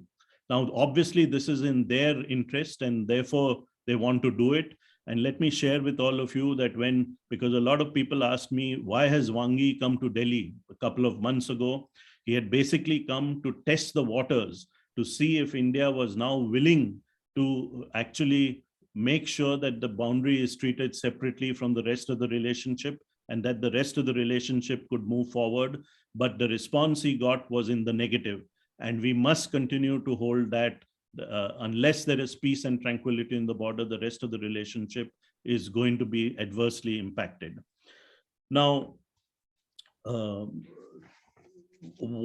let me come to the question that today's seminar is asking, which is that there is unabated Chinese aggression. I don't see much change happening in Eastern Ladakh. We have seen the situation continue for 2 years, and we will see it continue for some more time. But I think the important takeaway for India is that China has thrown down the gauntlet, wants to show India that they are the big power, the big brother in Asia. So how is it that India can tackle China's, the rising China, a risen China, if you want to call it that? How does India tackle the Chinese challenge? And the answer is very simple. In the long run, there is no other way to tackle the China challenge except by growing rapidly. For India's GDP to grow at 7, 8, 9, even 10% per annum over a long period of time of 20 or 25 years. Because only when the asymmetry in economics, which also implies an asymmetry in overall power, military power, technological power, scientific power, etc. Only when that asymmetry reduces will we be able to hold off the challenge of a rising China, of a risen China, of a powerful China. But that is in the long run. And as John Maynard Keynes, the economist, had said, we are all going to be dead in the long run. So what does India do in the short run? And the answer to that is very simple, that India has to balance out Chinese power by strengthening its partnerships with other countries around the world. And there are three groups of countries that India needs to expand its partnerships, strengthen its partnerships. The first group of countries is, of course, the democracies of the world, not just the United States, but also countries like Japan, Australia, UK, France, South Korea, perhaps even Indonesia. So we need to strengthen our partnerships, and which we are doing. And the Quad is just one such example. We have to balance Chinese power in the short run by expanding and strengthening our partnerships with the democracies of the world. The second group of countries with which we need to work and strengthen our partnerships are countries like Vietnam and Russia. And if we can drive a wedge between China and Russia, that is something which is something that we need to do. So this is the second group of countries. And the third group of countries with which we need to expand our partnerships and have strong partnerships are our own neighbors. And that is where neighborhood first comes in. We need to have not just strong partnerships with countries like Bangladesh, Bhutan, but also with countries like Nepal, Sri Lanka, Maldives. And you can see Indian efforts in that direction moving ahead.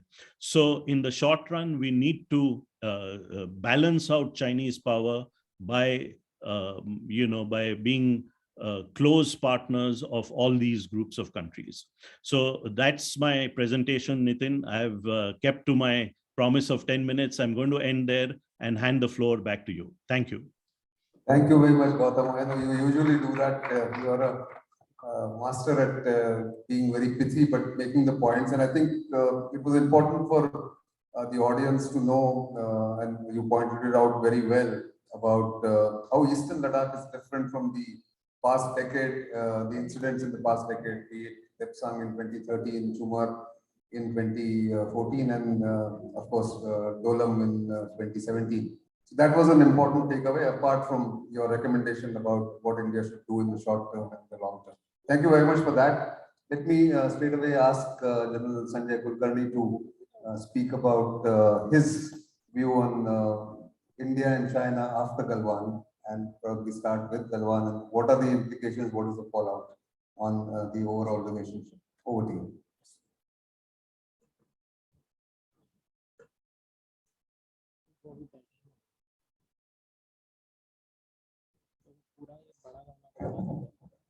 Good evening, ladies and gentlemen. Thank you, Nitin. Thank you, Mr. Ranade, to give me an opportunity. Well, most of us before me have spoken on issues of India, China, where are we heading for? Of course, we see the Chinese equation unabated.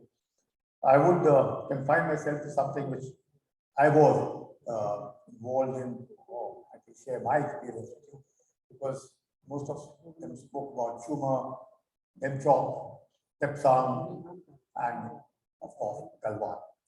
I was the chief of staff there in 2013 when Chuma took place. I know exactly what really transpired there, what happened there. And what is it that we were doing every time in Pandangso, what were we doing in Chishu, what was it that in Demchok, Tepsang, all of these places. And Well, the incidents of intrusion by the Chinese have always been there. There are almost about 230 odd intrusions that take place each year, almost by the Chinese because of the perception problem. There is no conflict except for that we know where we must patrol. We know and they know where exactly we patrol. So it so happened that most of the time, since my own experience as a commanding officer, I was at Sundaram 2 as a brigade commander at Tabang, dealt with them on numerous issues where Nathan also came and interacted with them at Bumla. And of course, subsequently, as chief of staff, chief of command, where again interacting with the Chinese. Chinese have always had that mind of test waters of all the people. They always want to know how the neighbors think alike, because for them they are numero uno. They cannot accept that India is a nation which can stand up to them. And whenever we've interacted on numerous issues, on numerous times, whenever I was a part of the border person meeting with them, whenever we spoke to them, they have their own ways of talking, dealing, and interacting with us. Thing that even the ambassador spoke before me and he gave you all the rundown. Most of the time, we found that it was always the delegation leader who spoke. The rest of them just kept quiet. They were either noting down, observing. Most of them do understand English. One amongst them will also understand English. So it is not something that we don't know. So why Galwan? What is that happened? Day before yesterday, I was in Simla, and it so happened that I was standing in front of Daulat Singh Garden. General Daulat Singh was the Western Army commander. In those days, in the 60s, the command headquarters used to be at Simla. And when Galwan first came up, it was around the same time when it was noticed that it was this particular valley that the Chinese always feared infiltration from India. And we also knew that there was one valley that would come right down to show what the Galwan was. And that is why even the various claim lines that we talk about, 1959, 1956, and even before, and subsequently a chip chat when it happened, it was then that even Pandit Nehru accepted that, look, you have crossed and the kind of agreement or whatever, then their Prime Minister Chaman spoke about in 1954 and 1956 and crossed. So the Samsung Ling is the place where the Galwan river actually originates and comes down and joins that shoe. We flew over, we flying there a number of times, and we realized that yes, along that particular valley, when you come down, and it was in 1959 when actually after the Longview incident, when the entire area was handed over to the army. Then General Tamaya, the chief of the army staff, was given the order that now it's the army who will take over the entire area. Because that was always the Northeast Frontier Service, or the Indian Frontier Service that was handling this area, and not the armed forces. And General Tamaya was given the order to take over, and that's where the entire area seems to have been taken over, and the understanding was there. And that is where, when I was standing next to the Daulat Singh Garden in Simla, incidentally, I also happened to meet J.J. Singh, the ex-chief of the army staff, who happened to have written a book on back online, and he was going to the governor the next day to get the book. So it is in that context, when you look at it, that the Daulat Singh then commander had been clearly stated that the Chinese have already occupied something. And if you want to do anything at that point of time, it would get a little bit, because they were, in any case, started moving. So when you talk of Galwan, you hear of Galwan, it isn't just about 2020. You hear of it right from 1958, 59, and of course, you all know what happened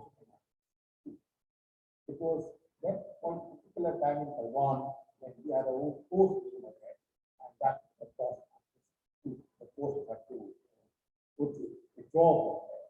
And this particular rally, and therefore, after that, the agreement that and even when we were patrolling along the Pandang shore, there's interesting the one, there's a thing of 4 and the 8, and they were coming from the 8 down. So this patrolling would be a very common feature, nothing and this kind of stone throwing, pushing, and all those events around after I left. I think only after 2014 that the things started getting a little more aggressive with the Chinese whenever patrolling.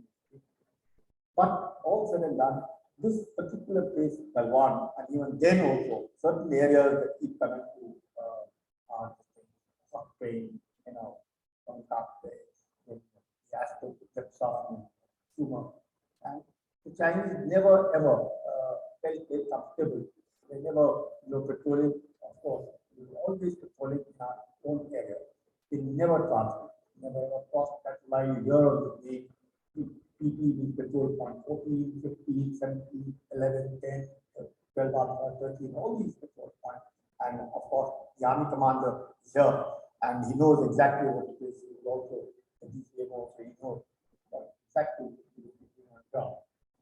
This incident that always with the Chinese, you have to be dealing with them, you have to deal with them from a position of strength. You cannot talk with them. And Galwan was in fact the turning point. Babu was the CEO of life. He was part of the meetings that took place before he took this patrol to check whether the Chinese what they stated in the meeting that we put that tank out from the ground and which they had done. And it was for that very reason that we have taken this army there to two persons to deny whether the tank had been upheated, the tank hadn't been upheated. And when the tank hadn't been upheated, we questioned them that since he was a part of the meeting, and he knew exactly what had been done at a specific time, why had he did that? And all that is what transpired after that is well known. Well, premeditated from the point of view of the Chinese were fully aware that they were to do what they had already spoken about in the meeting. And invariably, most of the time, that we all know that the 15 rounds that have taken place, nothing much has been gained except for the occupation of the Kailash range by us, which obviously led to our domination of the entire Punjab and the complete rally of Chifu. The withdrawal from Kailash obviously led them forced them to withdraw from the 4 and go back to the 8 on Kailash. But having said all this, we have to be vigilant because Chinese can't be trusted. We've been interacting on very good times, as you know, interacting with them right from 2000, rather, 9, having interacting with them in Kubla, and very long resort and Dokyo, almost 75 days we were there in Taiwan at the time when Kargil was going on in 1999. So the Chinese have come and occupied and pulled back. So one thing comes to very clearly from all that Chinese have to be dealt from a position. The Chinese now know that India is no longer whenever they have dealt with us and whenever we've been dealing with them, we've always sort of interacted. I think that's what the Chinese do. Chinese just feel that if there is one chair in the room, they rather have one chair in the room, and they submit, all others must stand. That's the way to stand. That's what it is. Economically, obviously, I can read the incident. I was at Mumla and just doing my normal SG. And by then, the Chinese economy was just about picking up, and he wanted to see the kind of vehicle that had come. Obviously, I had a gypsy with me. That's a vehicle which God had. And so we could drive up with the they come in his own vehicle and he wanted to drive my vehicle to see how the command will be. So I told him, okay, no problem at all. Here's the key. I told my driver, "Saab ko gaadi chalane do." They told me, "Saab, ye gaadi le gaye to fir mushkil ho jayegi, wapas nahi aayegi." I said, "I know they won't. They'll come back. I know why he wants to see the vehicle." So he drove around. He went all over the place they could drive. And having done that, after about 30 minutes or so, he got back. And then he brought his vehicle and told me, "Brigadier, you can now drive my vehicle." I said, "Why did you drive my vehicle? Are you happy with the kind of vehicle that you drove?" "Yeah, you get up the slope, take down the slope." And yet another time, he wanted to see, he just started walking along a hillock which was next to me. And he said, "I would like to show the place and that particular hillock can see how the troops planted." I said, "Yeah, let's start walking." And we walk, and that is where he realized that I could walk a little faster than him in those areas, because in there they are about 10-15 kilometers behind. They don't come to these areas. We are there. More familiar with the area. So they are always testing waters, whether it be any kind of equipment that he had. He was surprised when he saw me. He can't speak English, so the interpreter behind, and came and lifted my SD. He just picked up my listing and he wanted to see. He said, "What are you wearing inside?" I said, nothing very much." He said, "Not feeling cold, not feeling cold." I said, "No, it's perfectly fine, no problem." And then he lifted his own SD and showed me what he was wearing inside. How many layers of clothing that he was wearing to protect himself. And he wanted to check whether was I also wearing same layer of clothing to protect myself from winter. So I found that terribly, and obviously drinking is something that came because, every now and then a delegation of 15, and I'm the single delegation leader, all of them will come and say, cheers. And then it's very, again, very, very particular. If you are not with them drinking, they are always slightly concerned that maybe something might open to do wrong. So this is something that I would end up with to say that yes, Galwan, of course, has been now the turning point. Galwan was always seen, even in 1962 and before, as the place where the infiltration took place, right up to the place where the highway runs through the and that particular thing that the Chinese were always concerned, and they always worried that should the Indians come over there, what would be their situation there. And the very true roots of interest, and we know all of it. They also know mountainous terrain, and obviously after what happened in the dark, let's be very clear, the Chinese know the strength of the Indian Army. The Indian Army is fully prepared to take on any of these questions. But knowing the Chinese, we have to be very different, very different. That's just not the conventional war, conventional that we have to do all kinds, whether it's cyber, or space, all kinds of hybrid warfare, what we do this in Pakistan. They are capable of doing very, very careful, very, very careful. And prepared 24/7, 365, not knowing what they can do. Speakers have said before me, the kind of preparation Mr. Ranade spoke about 30 airfields coming up over there. Absolutely, there's no denying the fact. The preparation on the other side is complete. The Chinese have invested in 2001 to 2010 about $40 billion in Tibet, especially infrastructure, railways, airports, roads, kinds of things that are there. A number of times when we would also go on the roads and see good roads, I must say them, because the rainfall is much on their side as much as on our side. So for us, it's very difficult. Thank you very much, Nitin. That is all. If there are any questions, we'll take on later. And thank you for giving me an opportunity to share my views. Thank you, General Kulkarni. I think very important point, because most of us forget that the first prisoner of war and the first skirmish in 1962 also took place in Galwan. There was a company of Jats, and they were taken prisoners within 12 hours of the skirmish on 20th October. And the importance of the Galwan Valley for tactical war, or India going and attacking is what they feared. And of course, the 1959 line. So I think that point must be noted. I'm sure there are questions about that going forward. But over to General Ranbir Singh for his take on what has happened. He's been, as you know, the Northern Army Commander, has been the DGMO, and of course, somebody who studies China is now the Director of the Center for Land Warfare Studies. And I'm sure there are many studies that he's done since then. So over to you, General.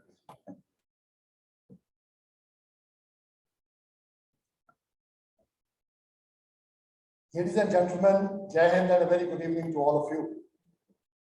At the very outset, my sincere gratitude to Mr. Ranade and the CAS fraternity for giving us an opportunity to share thoughts on a subject which is very, very close to our hearts. It's a complex subject, not very many details are available, but very important that we should be able to make pragmatic assessments so that we do not go wrong in our strategy how to tackle such multifarious challenges. I recall attending a seminar in 2009, which was regarding the growth of China at that time, because China was on a huge trajectory as far as economic power was concerned. But we in the military at that time also were following the activities which the Chinese were doing with a view to enhance their military capabilities. But the general flavor of that seminar, because there were a large number of countries being represented, especially from the West, the general flavor was that it is the peaceful rise of China. And we need to provide it the kind of support so that they can shoulder responsibilities as a responsible country in the times to come. But even at that time, the assessment in the Indian strategic circles and in the military circles was that no, the Chinese activities are actually assertive in nature, because the military and the diplomatic community in India had been seeing that Chinese activities, whether they were in the easternmost tip of the country in the Lohen Valley, they were constructing a road in the disputed area. Whether it was construction of a road opposite the area of Tawang, which was in the area of Yangtze sector, which is subject of dispute even today, or it was in the finger areas of Sikkim, which carried on for nearly 3 to 4 years. And similarly, any one of you can recall, in 2008, 2009, there were reports in our media that a Chinese helicopter had come inside our territory and dropped some packets in the area of Chumar. It went on for a lot of debate, but our assessment today proves right, that India was right in assessing that Chinese intent was not the manner in which people were seeing that it's going to be only a peaceful rise, and that she would shoulder her responsibilities in a very, very responsible manner. I would like to thank my co-panelists who have actually covered a fair amount of ground as far as the Galwan situation is concerned. And while sitting on the dais, I was wondering that most of the issues which I had to cover have been covered. So where do I expand the subject to actually understand the depth of the relationship today? It was Rajiv Gandhi's visit to China in 1988 that actually brought about a change or a new era in the India-China relationship. What really constituted that agreement? He signed the Border Peace and Tranquility Agreement in 1988. It comprised essentially of 3 things. The first one was that we should establish fully normalized relations between both the countries, and it should not be conditional upon the settlement of the boundary question. Because till then, we had been fluctuating and moving up and down insofar as discussions on the boundary question were concerned since 1960, when we started that. The second issue got discussed was that we must ensure peace and tranquility along the line of actual control pending any final resolution. And it was in 1988 that India for the first time agreed to this concept of line of actual control. Till then, we always maintained with China that we would like to discuss the international border with you. And thirdly, both the sides acknowledged the contribution of each other in the maintenance of global peace and growth and tranquility. And we encouraged that both sides should develop their trade and commerce so that it is good for both the countries. That was a transformation in the India-China relationship. Also, the Border Peace and Tranquility Agreement even went further ahead as far as the military measures were concerned in terms of ensuring that there should be a reduction of forces which is deployed along the line of actual control. This agreement, of course, was followed in 1993, 1996, 2003, 2005 by various other agreements which were essentially confidence-building measures so that we could avoid any kind of a skirmish or a confrontation between the Indian and the Chinese troops deployed on ground. A key element of the 1993 and the 1996 agreement signed between both the countries was that both the sides would keep their forces deployed along the border to the bare minimum. Unfortunately, it did not go forward of explaining as to what that minimum is going to be all about.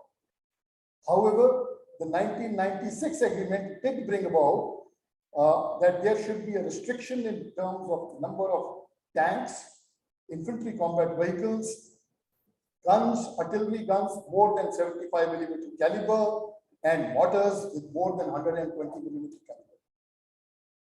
There was also a restriction that both sides should not conduct large-scale exercises close to the line of actual control.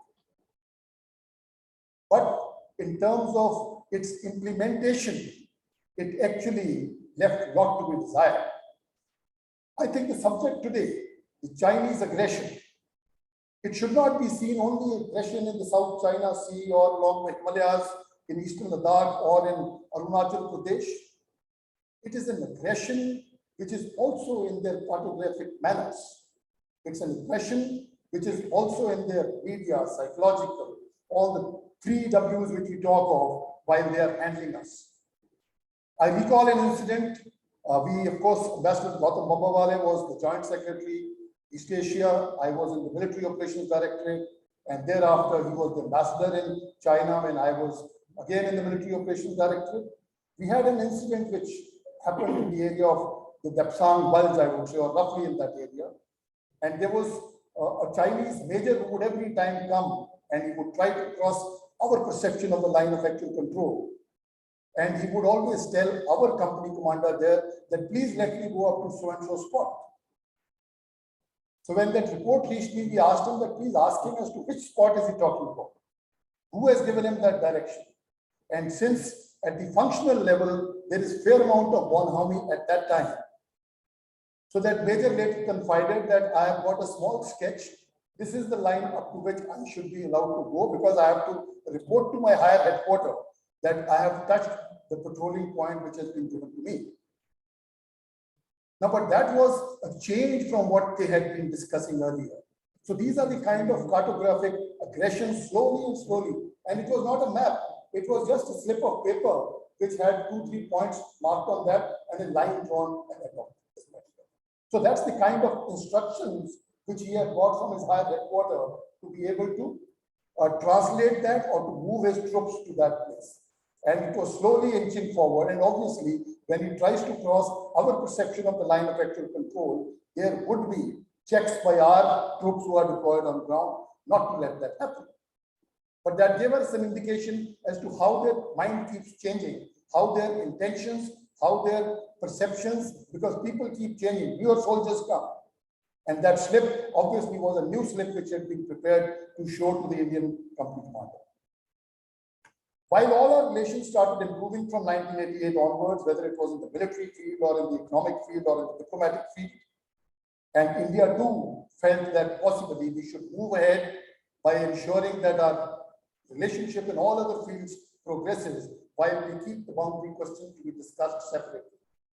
We started discussing on an understanding of the line of actual control between both the countries. But that also started having stumbling blocks from 2000 and 2001 onwards.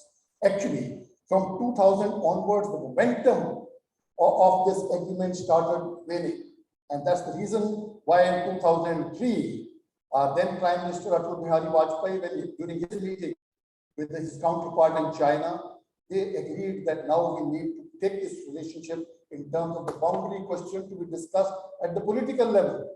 And that's the time the special representatives were appointed. And now there are nearly 22 rounds which have taken place, but we haven't made too much of headway because the Chinese aren't too forthcoming. They feel that they can keep changing their stance every now and then because that suits them in a much better manner. Then, like I said, that I spoke of the seminar of 2009 when we felt that there was a fair amount of aggression going on. In 2012, to resolve some of those differences, we established a working mechanism for consultation and coordination on border affairs. It was a mechanism which we thought that we should be able to meet each other whenever any tension arises, or we could speak on video conference and diffuse some of those situations. But that too did not find too much of attraction when in 2013 we got the situation developed in Lepsam. It carried on for weeks together. We had several meetings of the working mechanism, but we could not come to any useful conclusions at that time. And therefore, in 2013, we again agreed to sign a border defense cooperation agreement, wherein we said that we need to upgrade it to a certain level. And the Chinese are very good at saying that, okay, let us resolve this, but let's have a new mechanism come in. And I think now after the Eastern Ladakh crisis, India is also very, very conscious that we need to go in for a mechanism, but we need to ensure its implementation. What has happened in Eastern Ladakh is essentially tearing down of all the agreements which have been signed between the two countries during this entire time. So the relations started deteriorating sometime from 2012-13 as far as situation along the border is concerned. While 2013 we keep mentioning, but it is also the infrastructure development by China which was taking place at a very fast pace, opposite all our sectors, whether it was opposite Eastern Ladakh or it was opposite the middle sector, that is the Joshimath sector, or the entire Arunachal Pradesh. There was development which was going on at a very fast pace, and it was our assessment that the development is not essentially only for the locals who are staying there, but it had military implications, whether it was roads, railways, airfields, extension of runways, or it was the storage capacity for war-like material. And then, of course, came 15th June 2020. That's the time when the Wuhan crisis took place. And that was indeed a very inflection point as far as the event was concerned. But most important is that both in India and China, both sides feel that it was a tipping point where the relations between two countries have gone back.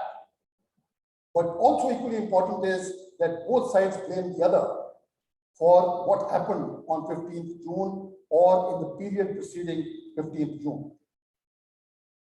There have been a large number of military rounds of discussions which have taken place, 15th round of Corps Commanders talks, a lot of meetings of this working mechanism which I just mentioned about, a lot of meetings at the diplomatic level. Our ambassador in China trying to engage with their foreign ministry to be able to come to some viable solutions. But the end result is that the Chinese have not actually, at strategic level, they have not changed their stance. I recall last year in one of the Corps Commander level meetings, the Chinese delegation leader mentioning that you Indians should be happy with what we have given you. There's no reason for that. And they was given it back that we have very clear instructions and we are not going to accept anything less than status quo ante as on April 2020. So that is where the situation rests today. And 2 years, little more than 2 years after the clash, The tensions along the border remain real, and the future course of bilateral relations is really uncertain. Nobody knows as to how is it going to progress further, whether the Chinese are likely to fall back. But I think as strategists, we need to think that is there a reason for Chinese to fall back? It has emerged from a large number of speakers, including Mr. Ranade, that we should be seeing that Chinese are likely to increase or intensify their pace of movements, which are military in nature close to the line of actual control. And we cannot let any kind of a complacency set in. We need to keep our guard up, and we need to ensure that should they carry out any kind of a misadventure, we should be able to give them a quick quid pro quo in an area which we would like to select and choose. But surely I would endorse what Dr. Gautam Babawala mentioned, that as strategic experts, as military planners, we should not think of the Galwan incident as only an incident related to the line of actual control. That is a tactical reason. But at the strategic level, I think it is the kind of strategic signaling which China was wanting to do, not only to India, to tell India that they have the political and the military wherewithal to be able to cross into disputed areas despite the other challenges which were taking place of COVID-19 at that time. Because you would recall, COVID had just started, and immediately a month and a half later, we had the experience of the North Bank of the Gongso, and 2 months later we had one. So they wanted to also signal to the US, to my mind, that countries which are trying to cozy up relations with you, we can still act difficult with them, and let us see what are the limits of your assistance to that country that can put pressure on China. And in doing so, they were also wanting to tell the world at large that the Chinese have the authority or they have the wherewithal to carry out activities against a very, very strong neighbor like India. But I think they have kept quiet on that issue, that India has also been able to give them a bloody nose as far as the response to their issues are concerned. But if you analyze as to why did they select these areas, you see all the kind of aggressions that they've done. They have very carefully chosen those areas where they want to come. They have come to those areas which were either unheld or they were lightly held. They did not face any kind of stiff resistance, where they felt that they would be able to achieve strategic surprise by going and occupying those, where they felt that the adversary, in this case India, would not actually do anything major. We will have a measured response only to the extent of making sure that they vacate that particular area. And even today, the challenges are not only what we hear of Patrol Point 15 or the Galwan area or that belt itself. We also have challenges towards the north in the area of Tolabek Oldie. We have challenges in the area of Demchok. You would have heard of the Charding Nala Junction. So all these issues need to be resolved. But while all this was happening, Chinese did not stop their activities in the areas opposite Arunachal or in Sikkim or in the areas on the India-Nepal-China tri-junction. So China has kept that pot simmering at a level, and I feel it suits the Chinese best to let that carry on. And as a part of our own strategy, I think we need to work together with all like-minded countries in the near future, as Ambassador Bhambawale brought out. It's not only the Quad, we need to look at countries with similar strategic interests. We should be able to provide integrated deterrence to China, not to carry out any kind of a misadventure. But we also need to look inwards to make sure that our own capacity building, as far as our armed forces are concerned, is not allowed to lag behind, because it is this capacity which will be able to contribute towards the deterrence. And deterrence essentially is your function of capability, credibility, and communication. If we are able to develop the capability, we are able to show the credibility, and we are able to communicate to the world that should there be any misadventure, we are going to unleash our military potential. And therefore, nobody should remain under the mistaken impression that India is going to be a silent spectator and will let any kind of activity take place. So thank you very much for your attention. I just wanted to share thoughts related to the Eastern Ladakh and neighboring situation. Thank you. Thank you, General Ranbir. I think that was a great overview of the relationship post 1988 and what we need to do. Just before I open the house for the questions and comments, just 2 or 3 points that I also wanted to make. That Eastern Ladakh crisis has also perhaps done something that the Chinese may not have factored in. By their aggression in Eastern Ladakh and elsewhere, the Chinese have forced India to accelerate its infrastructure development. Point number 1. Point number 2, to also enhance the capability and rebalance of the forces to the northern front. At least the skewed balance that was there about forces on the western front and the northern front is being taken care of. And finally, it has also told, it has also made India realize perhaps that notwithstanding all the cooperation with other countries, like those of members of the Quad or other countries around the periphery, India is alone when it comes to a fight with the Chinese. And I think these 3 points are for the consideration of the House as we open up, and I would certainly invite questions and comments if there are. Yes, please. Here, gentleman in the tie. So my question is for Ambassador Gautam, sir, if he's there on the left. Then probably I think he's left. So then Mr. Nitin, along with the assistance of the General, probably you may answer it, sir. So post Galwan, we have seen a very different kind of a nationalism hyped up in China. In fact, the government of China has gone overboard in honoring these people, giving them the highest gallantry awards, using these 4 martyrs as the role models for the youth, making movies on them, using them in the comic strips. In fact, one of them was the torch bearer for the Winter Olympics. What is the reason for this newly found nationalism based on the military icons by PLA?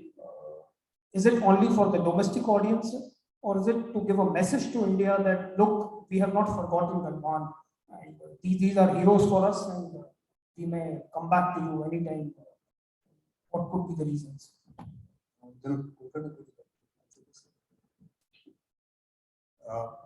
Firstly, of course, Galwan being the turning point, we lost of 20. What the Americans said, what the Russians said, what the world over have said, that the Chinese have lost more than 38. That's the number, going as high as 60 to 70. Notwithstanding, the Chinese accepted that they have lost 4. And the Chinese also didn't want to be seen on the back foot. And that was one of the reasons why they had to write this as a torch bearer for the Winter Olympics. Primarily, they kept that feeling that Galwan has shown that India is able to stand up to China, and China cannot do anything that it wishes to. And therefore, it was a subtle signaling which intended to give to the world that, of course, all said and done, we also see to it that Galwan, we are not on the back foot, and that one of the torch bearers, they also wanted to ensure that their own troops also get that now a morale boosting factor, because there were a lot of backlash within China. In India, the soldiers were being respected. In fact, in China, the soldiers, their PLA troops were, of course, part of the party's army. In that context, we found that there is a little bit of a difference between what the PLA troops are seen in China and what the Indian army is seen in India. So there was a little bit of feeling, a little uneasiness, and therefore I thought the government would try. I thought best the Communist Party, that why not get that. But yes, you're right. The one is definitely a turning point. The Chinese are definitely aware, they were testing waters as to whether India is prepared found that yes, wherever, just not at Taiwan, and other points also, every time they have come, they've got there has been no cakewalk anywhere. And that itself is indicative to the Chinese that at least on the land border, India is fully prepared and it can't be taken lightly. Therefore, whenever they wish to do hereinafter, they will be rather fully prepared and be ensuring that's where the preparation of the Chinese is on.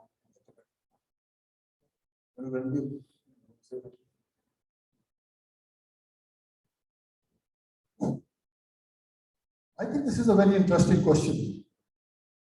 When Doklam happened in 2017, at the end of, once the issue was resolved, we got reports that the Chinese were not very happy with the outcome, primarily because they felt that there is a general perception that India has been able to succeed in pushing the Chinese back, and it is end result victory for India and not for China.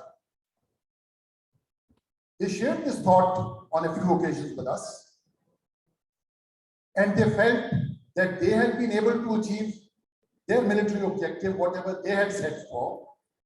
But overall, there was an impression that the Chinese have lost and the Indians have won.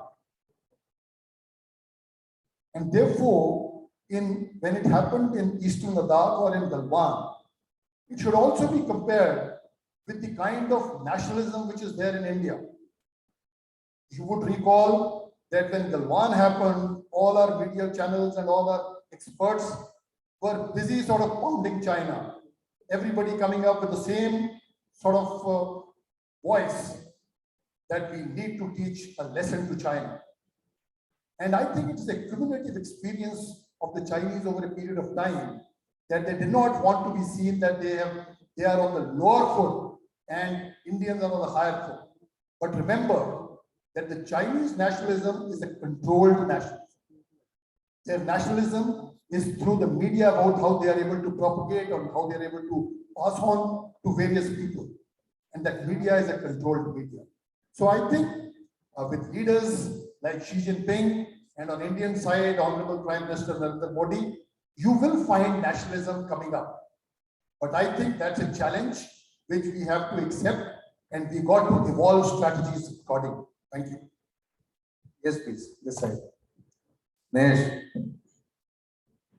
Hi, sir. This is Snesh here from the print. Question to General Ranveer Singh. So when the Chinese first came in, of course, India was surprised by the Chinese move. But we did go in for mirror deployment. We deployed consistently against China at various fronts. Were the Chinese expecting this kind of a deployment by India, this kind of a reaction by India, or what were the Chinese expecting initially? And the Chinese were surprised by the Southern Bank operation. It's something which upset them terribly. So was it a good decision to pull back from the Southern banks, or should we have bargained further harder using the Southern Bank deployment as a trump card?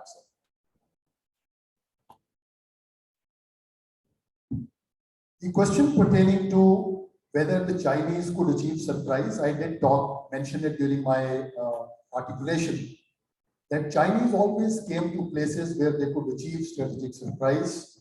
They came to places which were unheld so that they would be offered least resistance to occupy any kind of a fight. So to that extent, yes, that surprise was achieved by them, but it was equally responded to by our big reactions. In all militaries, whenever you make a military plan, commanders, they think firstly the probability of success of that plan. And two, should that plan not succeed in the desired manner, there are contingency plans that adversary might do something. What should we be doing in that case? In this case, India was quite successful in occupying the heights of the south bank of Pengong Tso. It did not appear to get any immediate reaction from the Chinese, and possibly it is the assessment of the Chinese which went wrong, that they felt that India's response would be a very measured response. As I mentioned, that possibly we would like to just start negotiations rather than any kind of a military response. So I think we need to give credit to the armed forces for having taken that very, very quick action. Insofar as your question on whether we should have bargained more on the South Bank vacation, I think the people who were negotiating at that time, they would have surely gone into the details as to what are the pros and cons and what would have been the best option. I would not be in a position to mention what went through those negotiations, and surely it did diffuse the situation and it opened the window for resolving of other friction points. Thank you. Just on a lighter note, before I take the next question, I think the Chinese are very good at set pieces. Just to take the football analogy, they're good at taking a penalty kick or a free kick. The moment the other side starts dribbling or passing, making short passes, the Chinese don't know how to react. And I think that's exactly what happened in Ladakh. They had the war game, the whole situation that we will do this, we will do X, we'll get a surprise, we'll get the upper hand there. But they did not expect what happened in Kailash range and then what subsequently was achieved. So I think just on a lighter note there. But yes, here, Smita. Hi, Smita Sharma. I'm also a journalist. Just two quick questions. One is really, I think Mr. Arvind Gupta raised the question about can China really sustain confrontations in two places? He was speaking in reference to Senkaku and to the LAC. But when you see all the reports of Chinese scrambling jets with the Russians over Quad or scrambling jets for Taiwan, really, what is your assessment? How much of it is posturing? How much of it is upping the ante? And how much of it is real capacity at this point in time? And just a quick question, General Singh, you mentioned about that retort that perhaps during one of the talks happened and where India said that, we are sticking to our demand for status quo ante. But that doesn't seem to be reflecting in most of the statements that have come off so far. The reference to status quo ante in particular, why is it so? No. We'll take the second question and then we'll come to the first. I will respond to the second question from the journal. At the outset, let me mention one more thing, since you were a journalist. So during all our interactions with the Chinese, it is actually to the credit of our journalists. They always make it a point to mention that, sir, you please keep your media under check. We are very, very scared of your media because your media has the capability to actually make a mountain of a mole and they can lead a nation to war. These are the kind of statements which the Chinese in official delegations they have actually mentioned. And of course, the standard response we as Indians have given that our media is absolutely free, open, there are no checks on them. So they assess the things for themselves and whatever they feel is the truth, that is what they actually project and they broadcast that. So they've always remained in a very tight situation. As late as I was leading a delegation to China in January 2020, even in that, during my discussions with my then counterpart, the Western Theatre Commander, he too brought out this point. Towards the end, General, we would only mention that in case you can keep your media under check. So I told him I don't have that capacity what you have got, that you are able to get your media and you are able to tell them. I said, in my case, I only tell the media whatever is my perception of it. And media, of course, takes news from all over and then move forward. But your question on status quo, I think the actions or the statements may not be mentioned, but there's no statement which has been given by the official agencies which have said that we are willing to change our position from status quo ante of April 2020. So there are some negotiations going on. Unless we have a maximalist position in negotiations, there is no reason for us to feel that why should there be a change in status quo. The moment we agree in one, they will give us 10 other places where there is a need for any kind of a change to be done in the favor of Chinese perception. So I think as Indians, in our all official parlance, we need to ensure that we pass on that status quo ante is required. Let us see where do we finally meet the aspirations of a strong nation like ours. General Kulkarni, the first question about Taiwan the kind of actions they're taking? Is it posturing or is it status quo? I mean, upping the ante? I must give you I stayed in Japan for about a year and heard the Senkaku Islands. We flew also up to the Senkaku Islands. I also happened to have seen a complete review of Japan. I saw the Army Day, saw the display of this thing.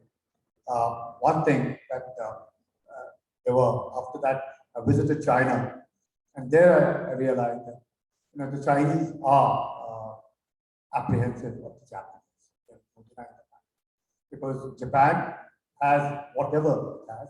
It may be spending just about the same as what India does on its armed forces. Their armed forces are not even about 3 lakhs in number, but modernized, equipped, and the entire nation is solid.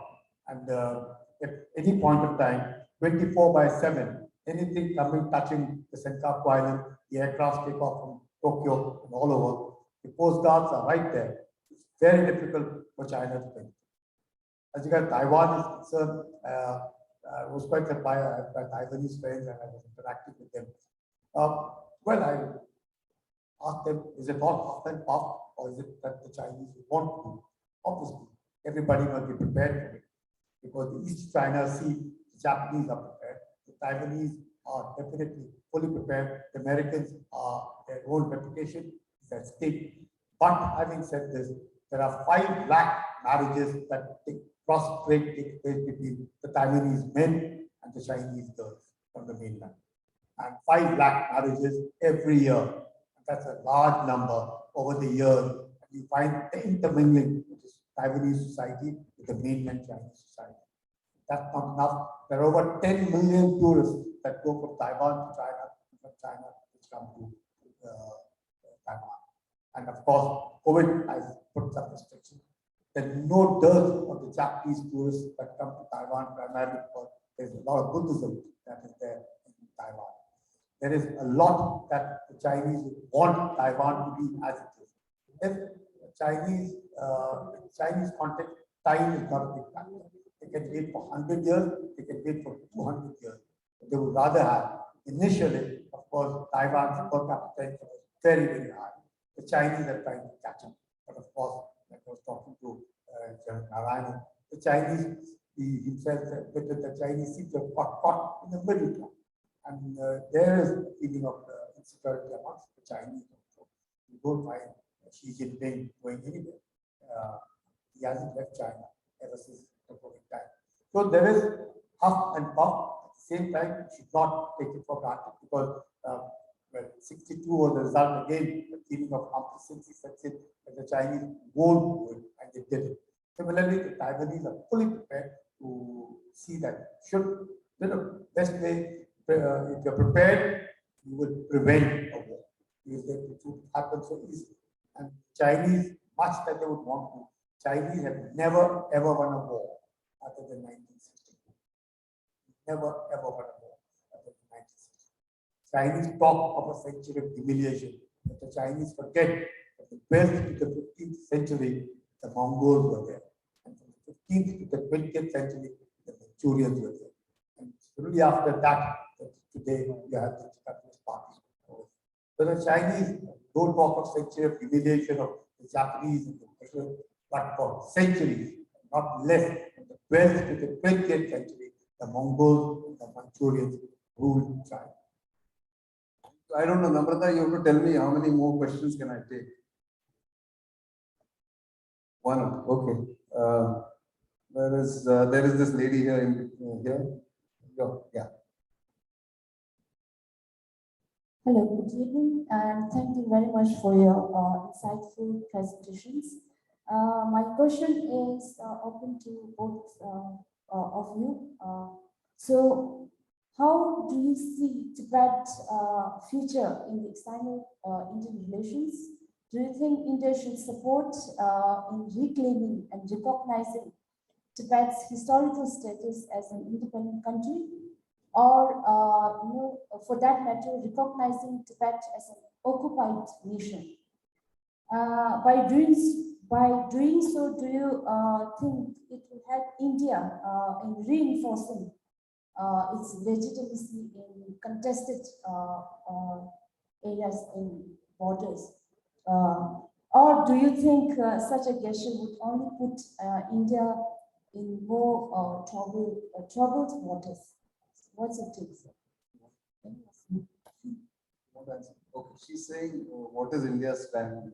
Will India recognize Tibet as an independent nation or an occupied country? And do you think otherwise, if it doesn't happen, will India get into trouble? That question is there. Very nice question, because Tibet is part of China. Is that what is the India's stand? That there is no denying it. It was there, and even subsequently, even Prime Minister Vajpayee, when he went there, it was accepted that Tibet is part of China. As regards the Tibetans are concerned, of course, we have a historical relationship with Tibet. There is no denying the fact that it is Tibet with which we have stood, and all that the Chinese have always felt uneasy because His Holiness the 14th Dalai Lama is here with us. And it is always that this thing, the love for Tibet hasn't died down in India. The love for the Tibetans, and we'll stand for the Tibetans. That is what. But obviously, we accepted that Tibet is part of China. The Tibetans themselves, after they signed the 17-point program with the China, accept that they are part of China.